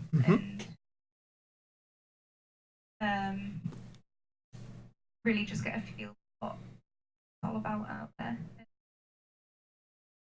Learn something new. You know, I've started learning a couple of phrases in Japanese. I can't tell you any because my mind goes blank as soon as anybody asks. But you know, it's something that I'm working on so that when somebody does ask me, my mind won't go completely blank. But yeah, I'm just really looking forward to having a new experience over there and seeing all the temples and seeing how different their culture is to our culture. And it's one of my favorite things about going to a new country is just seeing how different the cultures are and how different they celebrate things. Yeah. I really want to go to Hiroshima? Yeah.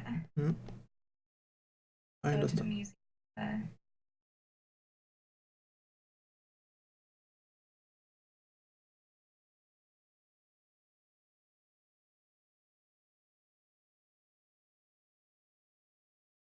Yeah. I've got an entire list, but I can't think of anything right now. But yeah, like our itinerary is just so long. There's 6 of us going. Yeah, and we're going for 3 weeks. So wow, that's a lot. We have a lot of time to film, and I think it's just going to be it's going to be amazing. I bet it will.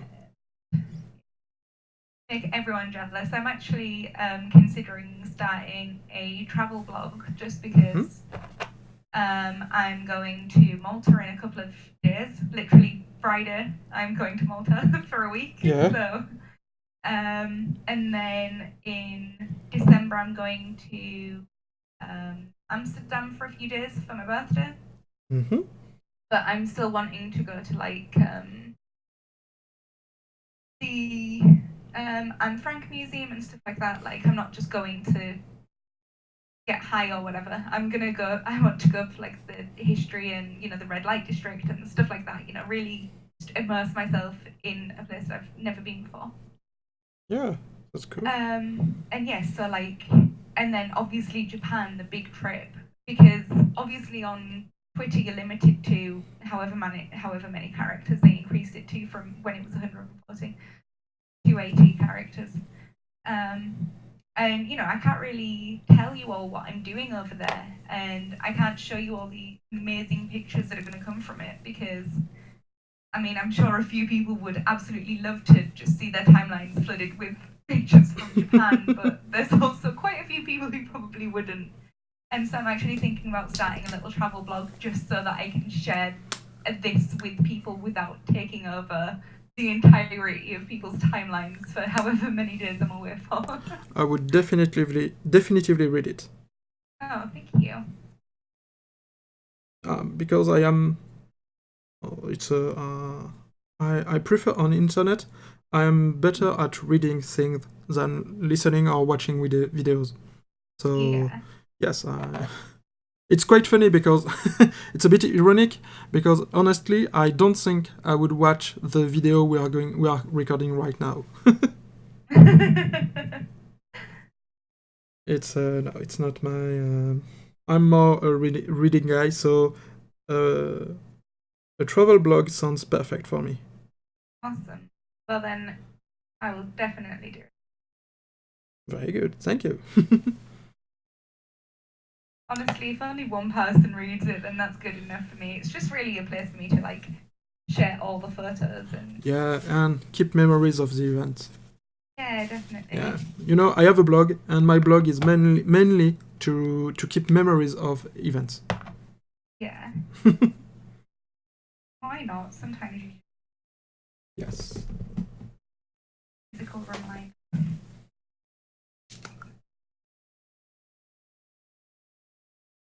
Well, That water is thank you for this answer.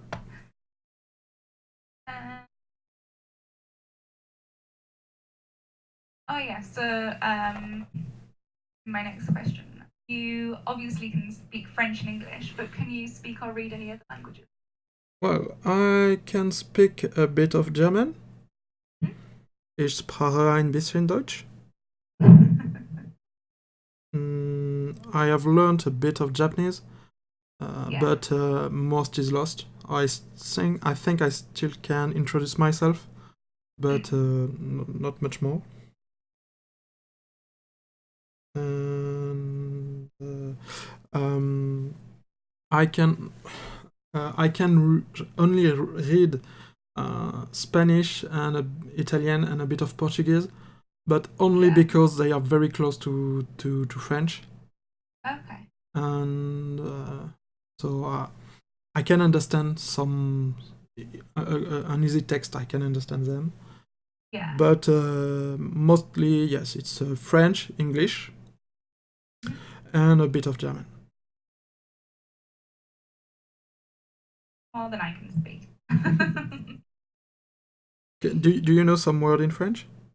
I know some words in French, but I know that's your last question. I will leave that one. Yeah, I know. So. Okay, so yes. Did you study German, or was it just No, traveling? I studied German. Okay. German.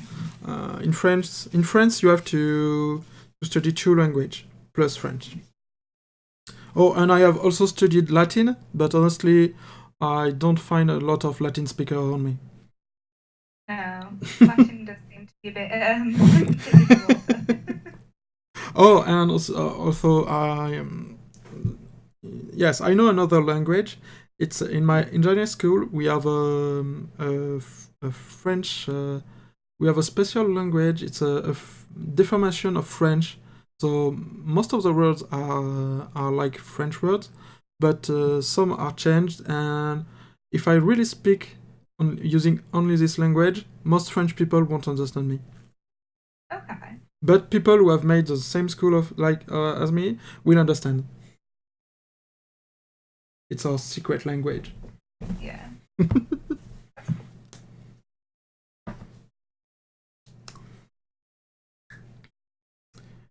So, 18th question for you. If you come to France one day, what would you like to do? I'd love to do a lot of France actually. I went when I was very very small, so I can't actually remember doing a lot of it. I'd obviously love to go to do a lot of the obvious stuff like going to the Eiffel Tower and going to I'm really bad with names of things, but going to like the Louvre. Louvre? Yeah. Yes. And just I'd love to just be able to spend hours in there just.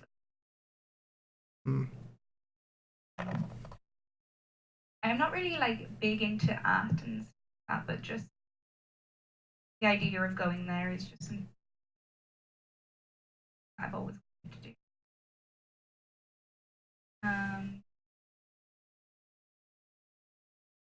Yeah, honestly, like just again, just immersing myself completely in another culture and going to a place where only like really local people would know to go and eat. Okay. And just learning more about the things that people like to do who aren't tourists, the things they enjoy doing. I see. I see. It makes sense. And is there a place outside of Paris that you would like to visit? Because so far you have talked a lot about Paris. It's a very nice place, but there are a lot of things to do and to see. Yeah, I've been told that like the south of France is very, very beautiful. Yes. And my friend wants to take me, or I'll take us to the south of France because he's not a big fan of like the north, but he absolutely loves the south, so wants to take us there. Honestly, I've never really looked much into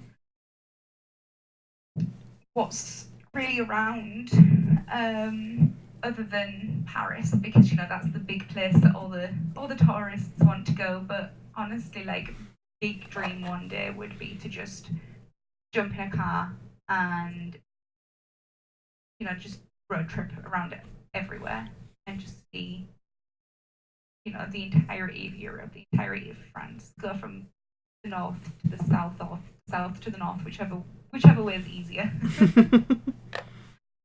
And just completely explore everything that the country has to offer.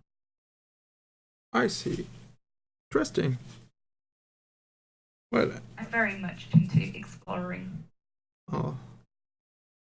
I like finding out things that people might not know about. I like doing that too. And well, if one day you want to do that, just hit me a message and I will tell you all the cool place. Yeah, definitely. It'll be my tour guide. It would be a pleasure. Oh, by the way, I am starting the shield. Oh, okay. It's full galaxy time. Yeah. I have finished the shield and I'm actually not doing too bad. I think I'm almost finished. Good. Which is surprising for me because it takes me forever to paint normally. So this has really inspired me to actually be a bit quicker. That's the trick. Yeah.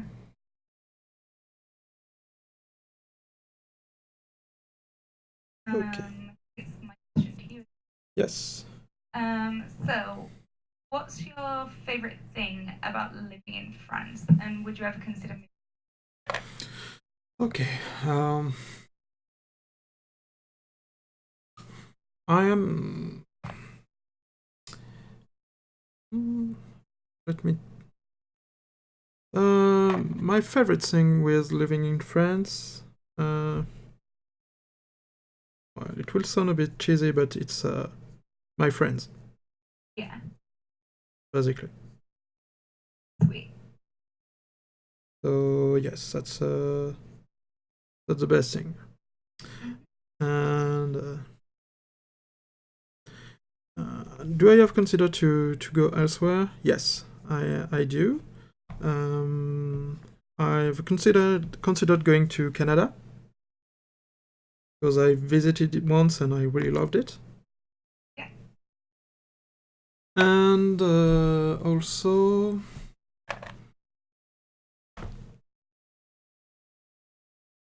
And United States. I like United States. I have been once and I really liked it. But I think I'm a bit. I'm not objective because I know some people there I would like to be closer. So, Yeah. In fact, most of my life is oriented toward people I know and people I loved. I love. So for me, I will just consider being closer to these people. Yeah. So yes, that's it. If I could bring all the people I love around me in the same place, it would be perfect, and I would not really care about the place itself. Yeah.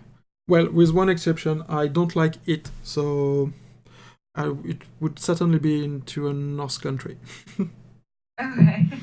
And I'm so sad when it is rising. So Yeah. okay, and yes, about everything.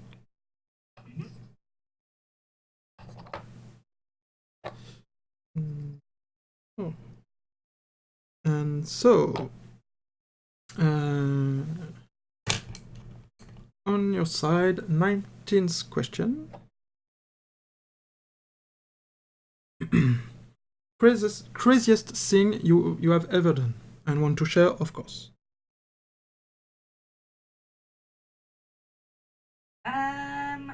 Craziest thing I've ever done. Oh God. Honestly, like, I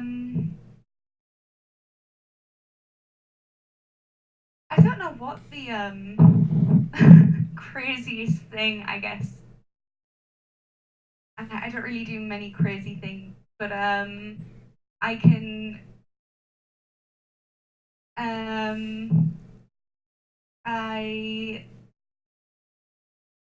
so doing the reenactment, we do like a lot of acting and stuff like that, and I'm usually a very shy person, actually.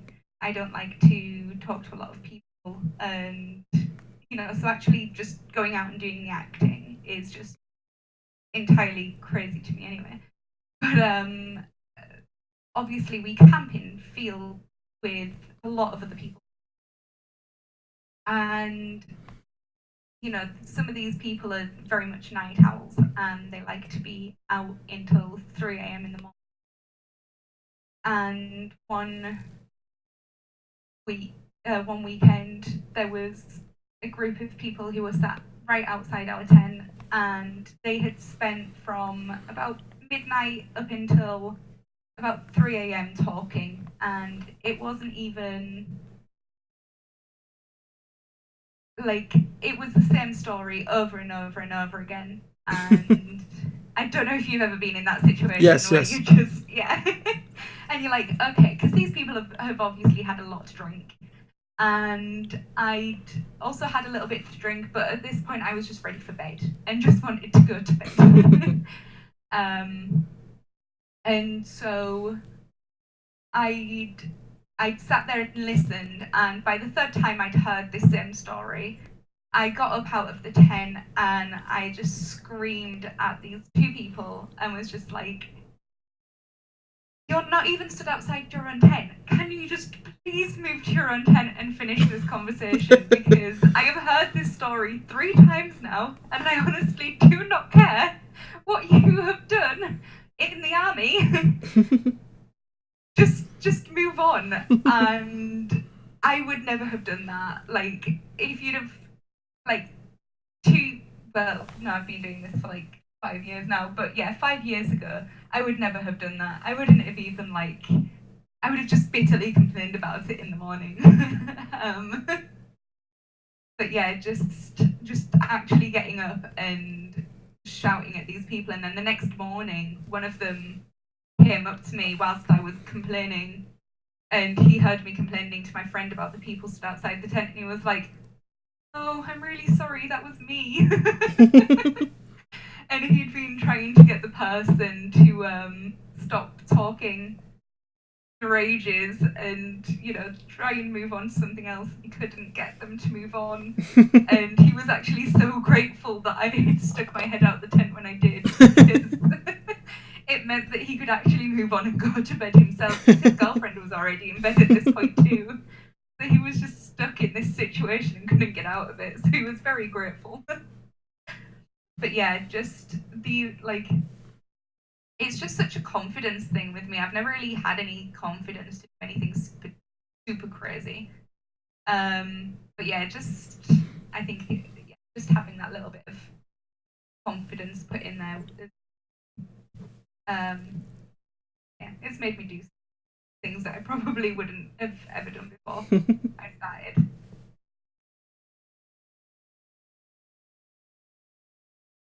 It's not a particularly interesting story. Yes, it is. It is, because you make it interesting.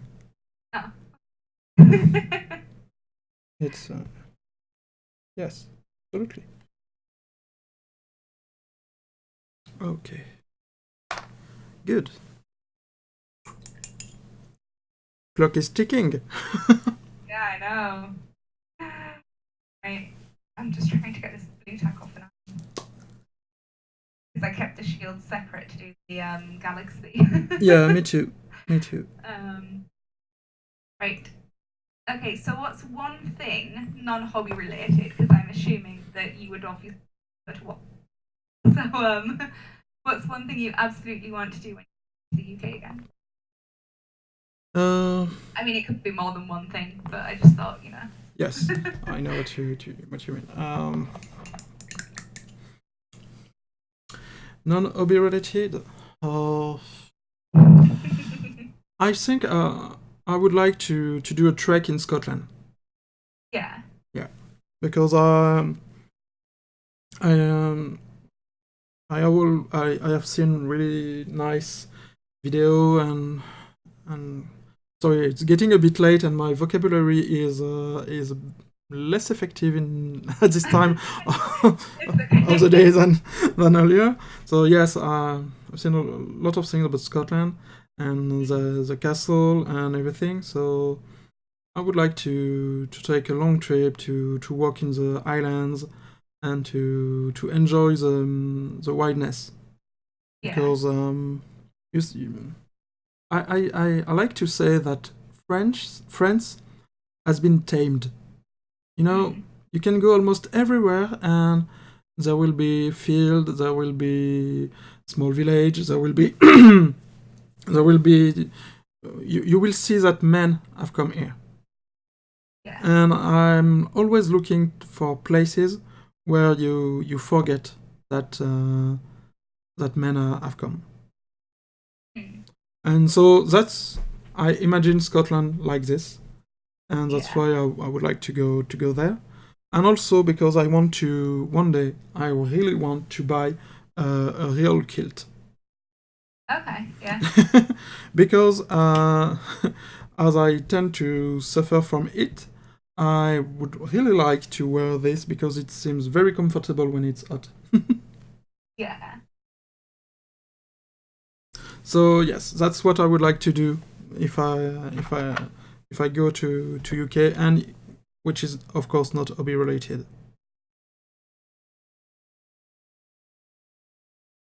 Sounds good. But I have already been in UK a fair amount of time, and so mostly only in England. So that's why my next projects are more trying to get to Wales or Scotland. Yeah. Wales has some lovely castles. Yes, I've heard of them. I would really like to see them too. It's I like castle. Castle. And yes, I also really like something in England. It's your churches. Because you see, following French Revolution, it's a history time, and it's absolutely not a way for me to gain more time by saying another story. So yes, history time. You see, in France, following the revolution, a lot of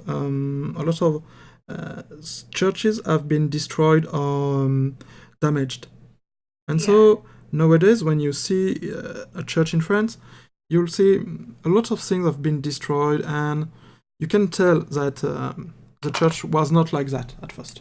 Yeah. And it's a bit sad. But each time I've been in England, I visit a church, and they are very beautiful. And I like that because they tell a story, and so yes, I like to visit church in England.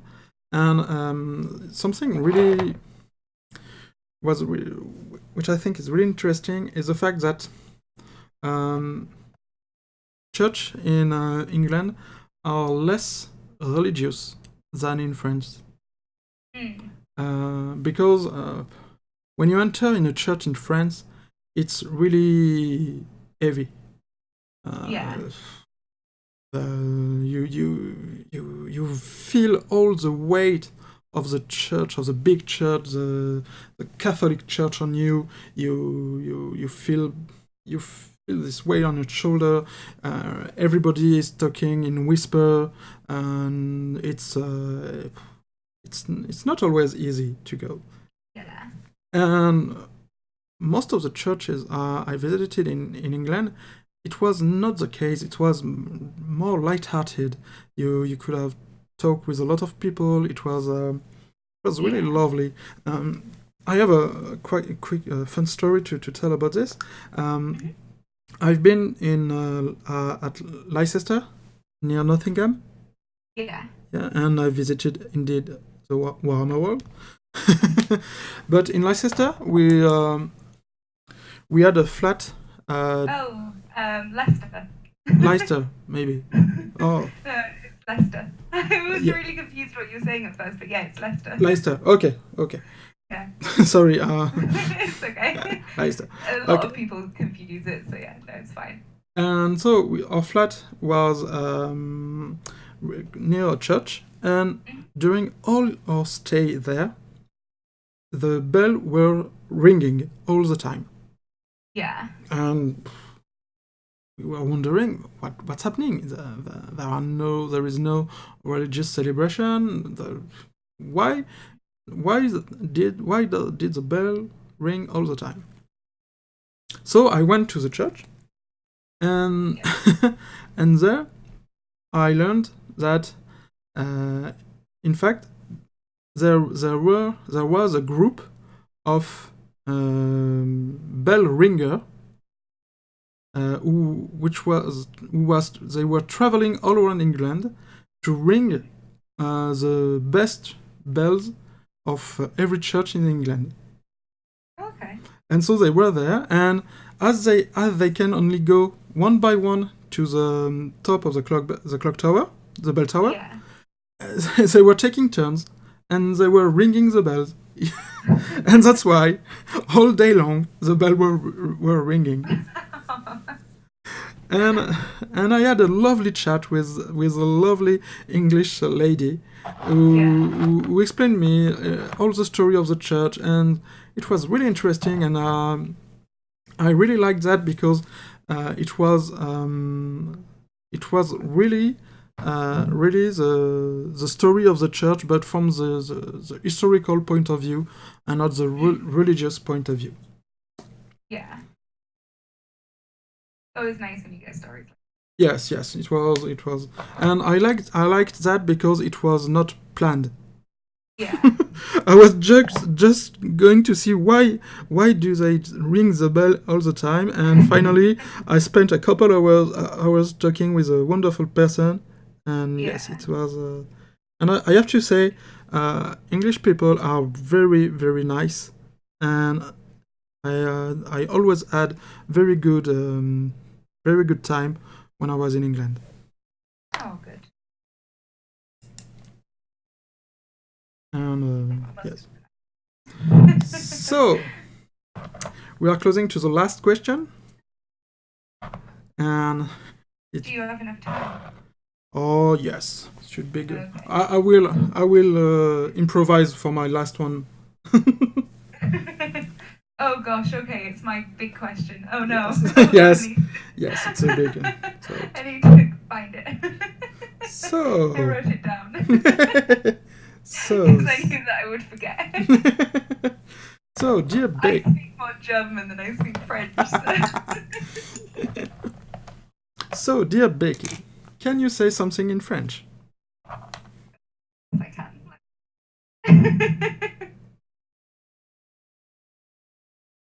It's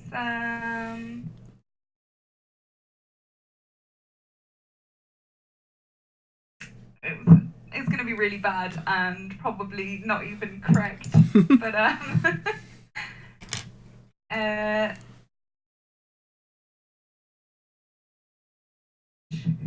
really nervous now. Make a fool of myself on air. No.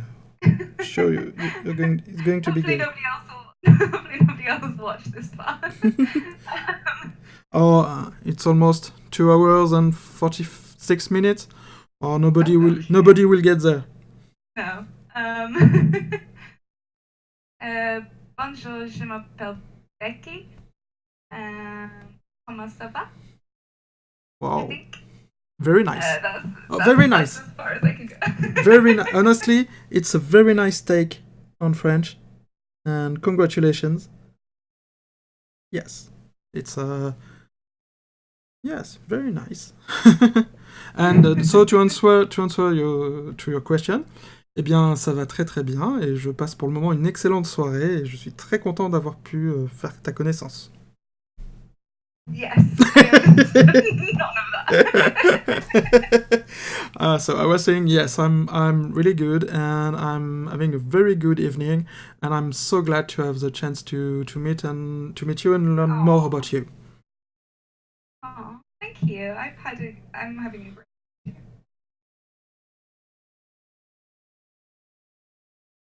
So, final question. Okay. Favorite law scene? Any? Oh, that's Any perfect. of them? I can Talk for hours. I can talk for hours about this one. Perfect. Yes, I knew there was no issue with this. Yeah. So yes, my favorite law scene is one of the first I read about, and even it was one day my dad surprised me. He knew I wanted to go into Warhammer 40k. Mhm. As you can see, I'm building the suspense. I don't talk about the scene. I talk. So my dad knew I wanted to go into Warhammer 40k, and he got me a white dwarf. It was June 1996, Oh. and in this white dwarf there was a diorama by Mike McVeigh depicting a very important scene of the 40k lore, and it made me fall in love with the Horus Heresy and all the events around this period. So this diorama is about the duel between Horus and the Emperor, with Sanguinus lying broken and dead at their feet. Yeah. So my favorite scene in all the lore is this scene, the last fight of the Horus Heresy between Horus and the Emperor, the sacrifice of Sanguinus, and so yes. It's I really like this story because there are so many variants of it. I don't know if you are aware of it, but this scene has been written a lot of time, and each time there are small details which change, and it's really interesting to see what changes. Sometimes it's a human soldier who allowed the Emperor to win. Sometimes it's a chink in Horus armor made by Sanguinus. There are a lot of supposition, and because this story has never been told by an objective narrator. Yeah. And so I'm really looking forward the current series of book, because they are currently editing Siege of Tyra, and the final point of this series will be the battle between Horus and the Emperor, and they have promised a big twist. Okay. So I'm really looking forward to this. And I think it's going to be very interesting, and I hope the twist will be worth it. Yeah. Because I had the chance to meet Dan Abnett twice, in fact, and I've been I've been chatting with him, and I asked him that I asked him the question that if when he started to write for the Horus Heresy, if he had been briefed by the original creators of Warhammer 40k lore about some events. And it was really interesting because, yes, he told me, yes, I've been taken into a dark room, and they told me everything and all the truth behind everything. And I can't tell them right now, but one day I will write about them. And since this day, I am hyped for the day the book will be out. And I really hope we will have a nice twist. And I don't know what exactly it could be.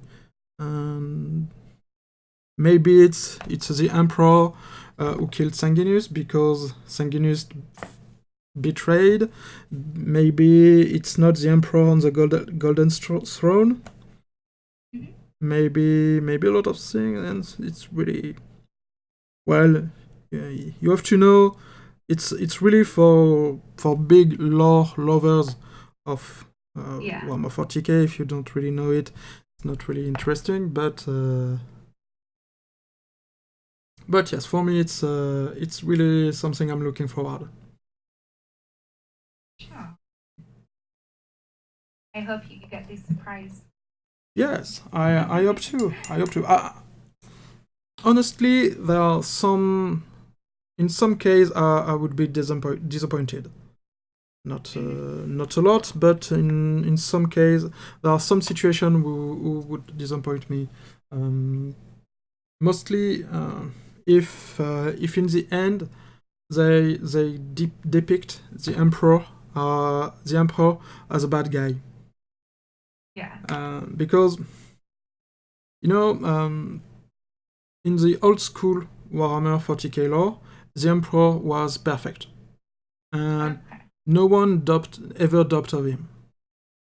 And since they started to write about the Horus Heresy in form of novel, they've started to introduce the fact that maybe the emperor is not such a good guy. And the more the books are published, the more the tendency is to say that yes, the emperor is in fact a bastard.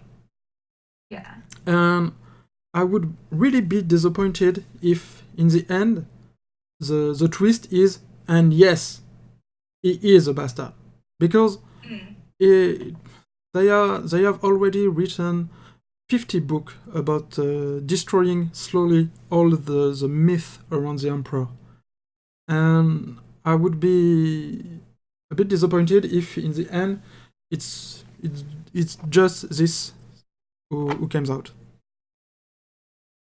I would really prefer that in the end we have a true revelation and point of view from the emperor, because so far in 50 books we almost never had a point of view from the emperor.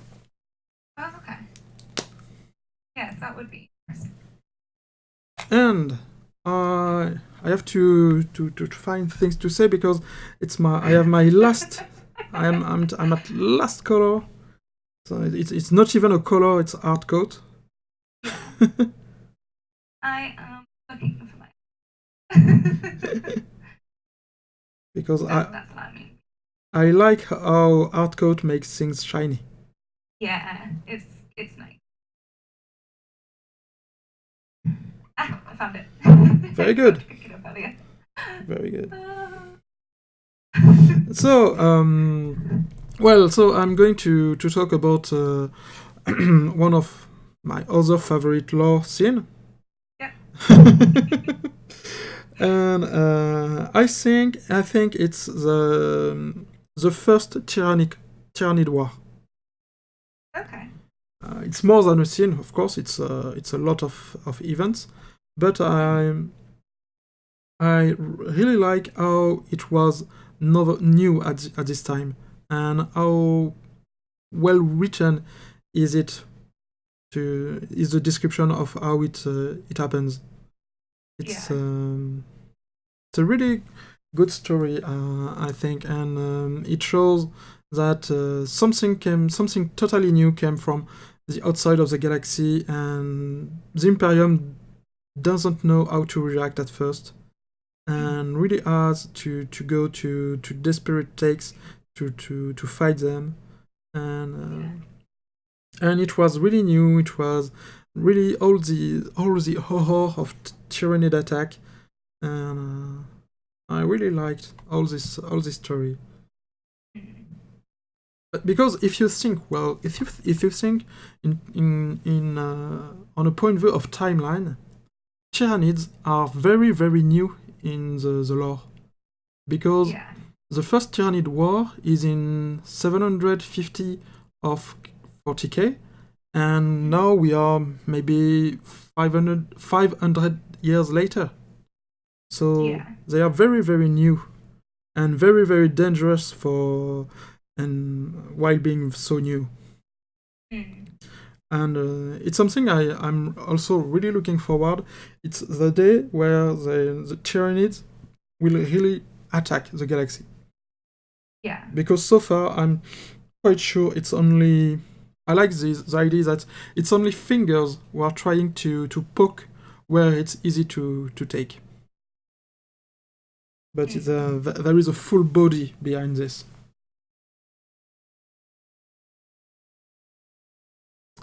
But sadly, currently, it's not really... really, the Xenos are not really put in good place in the current game. It's a lot for chaos, a lot for Imperium. Well, lastly they have announced new models for Eldari. That's interesting. But I really would like one day that they try to do a good thing with Xenos.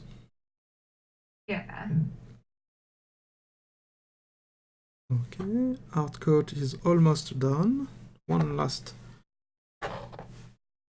drop, and it's good.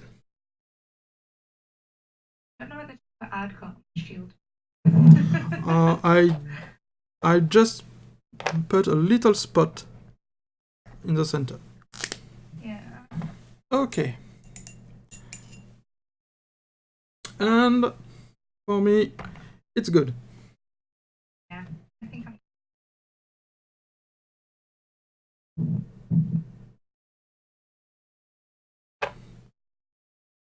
Okay, so as I told you, we are going to be able to base it offline, and it makes me ask you one last question, and it is, how do you usually base your model? I use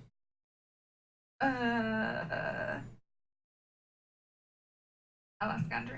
Andrew, how do I usually base my model? Excuse me. I didn't understand. Are you here? Sorry, I've completely forgotten. I might have to get back to you on. Let me just...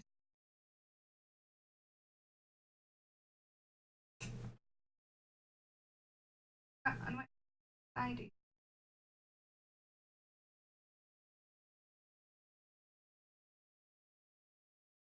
Let me go into the pen app because I'll have it.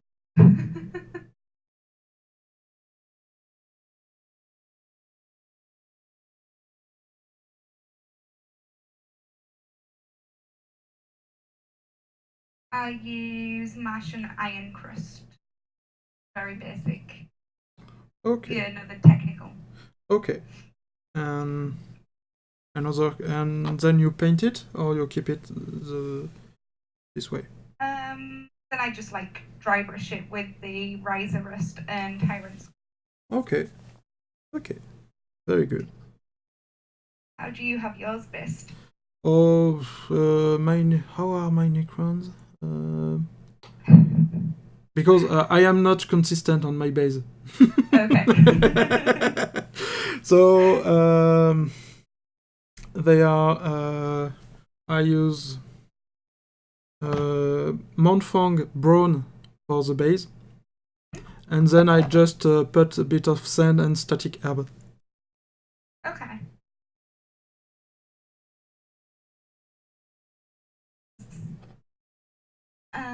You'll have to write it down and send me it, and then I'll remember, because I'll Yes, forget yes. by the time this Yes, conversation yes, yes. I will certainly ask the same. And yes, I had one more question.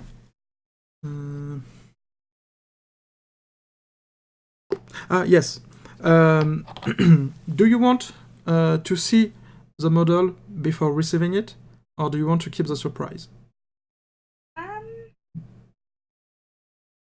I don't know. I'm intrigued to see it, but I also like the idea of it being a surprise. But then I want to show everyone else what I've done too. Yeah, same for me. So, okay, let's. We can share it then. Okay, very good. I will go If we take. both wanted to show people, then Yes. probably best to share it. Yes. Let's do this. Okay, very good. So, and we have it just took us 3 hours. Yeah, that's not too bad. That's not. Yes. That's with asking questions as well. And yeah, I get very distracted when asking questions. So. Yeah, me too. I had to stop painting at some point. Yeah. But very good. Very good. Well, it was really lovely to have this moment with you. Yeah, it was really lovely. And I'm glad to know you a bit more. Yeah, likewise.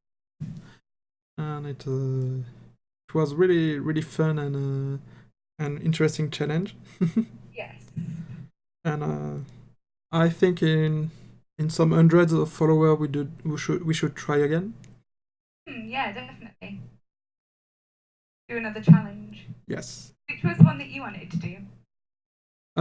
Galaxy? There was the list, wasn't there? And there was one that you really wanted to do. Oh, I don't remember. In fact, I want to do. I'm interested in doing a lot of things. So. Yeah. So yeah. Yeah. No, it was fun. Yes, it was really fun. Okay. Well, so I think we can say goodbye to all the brave people who have been listening us for 3 hours. Yes. and maybe see you next time then. Yeah. Goodbye everyone.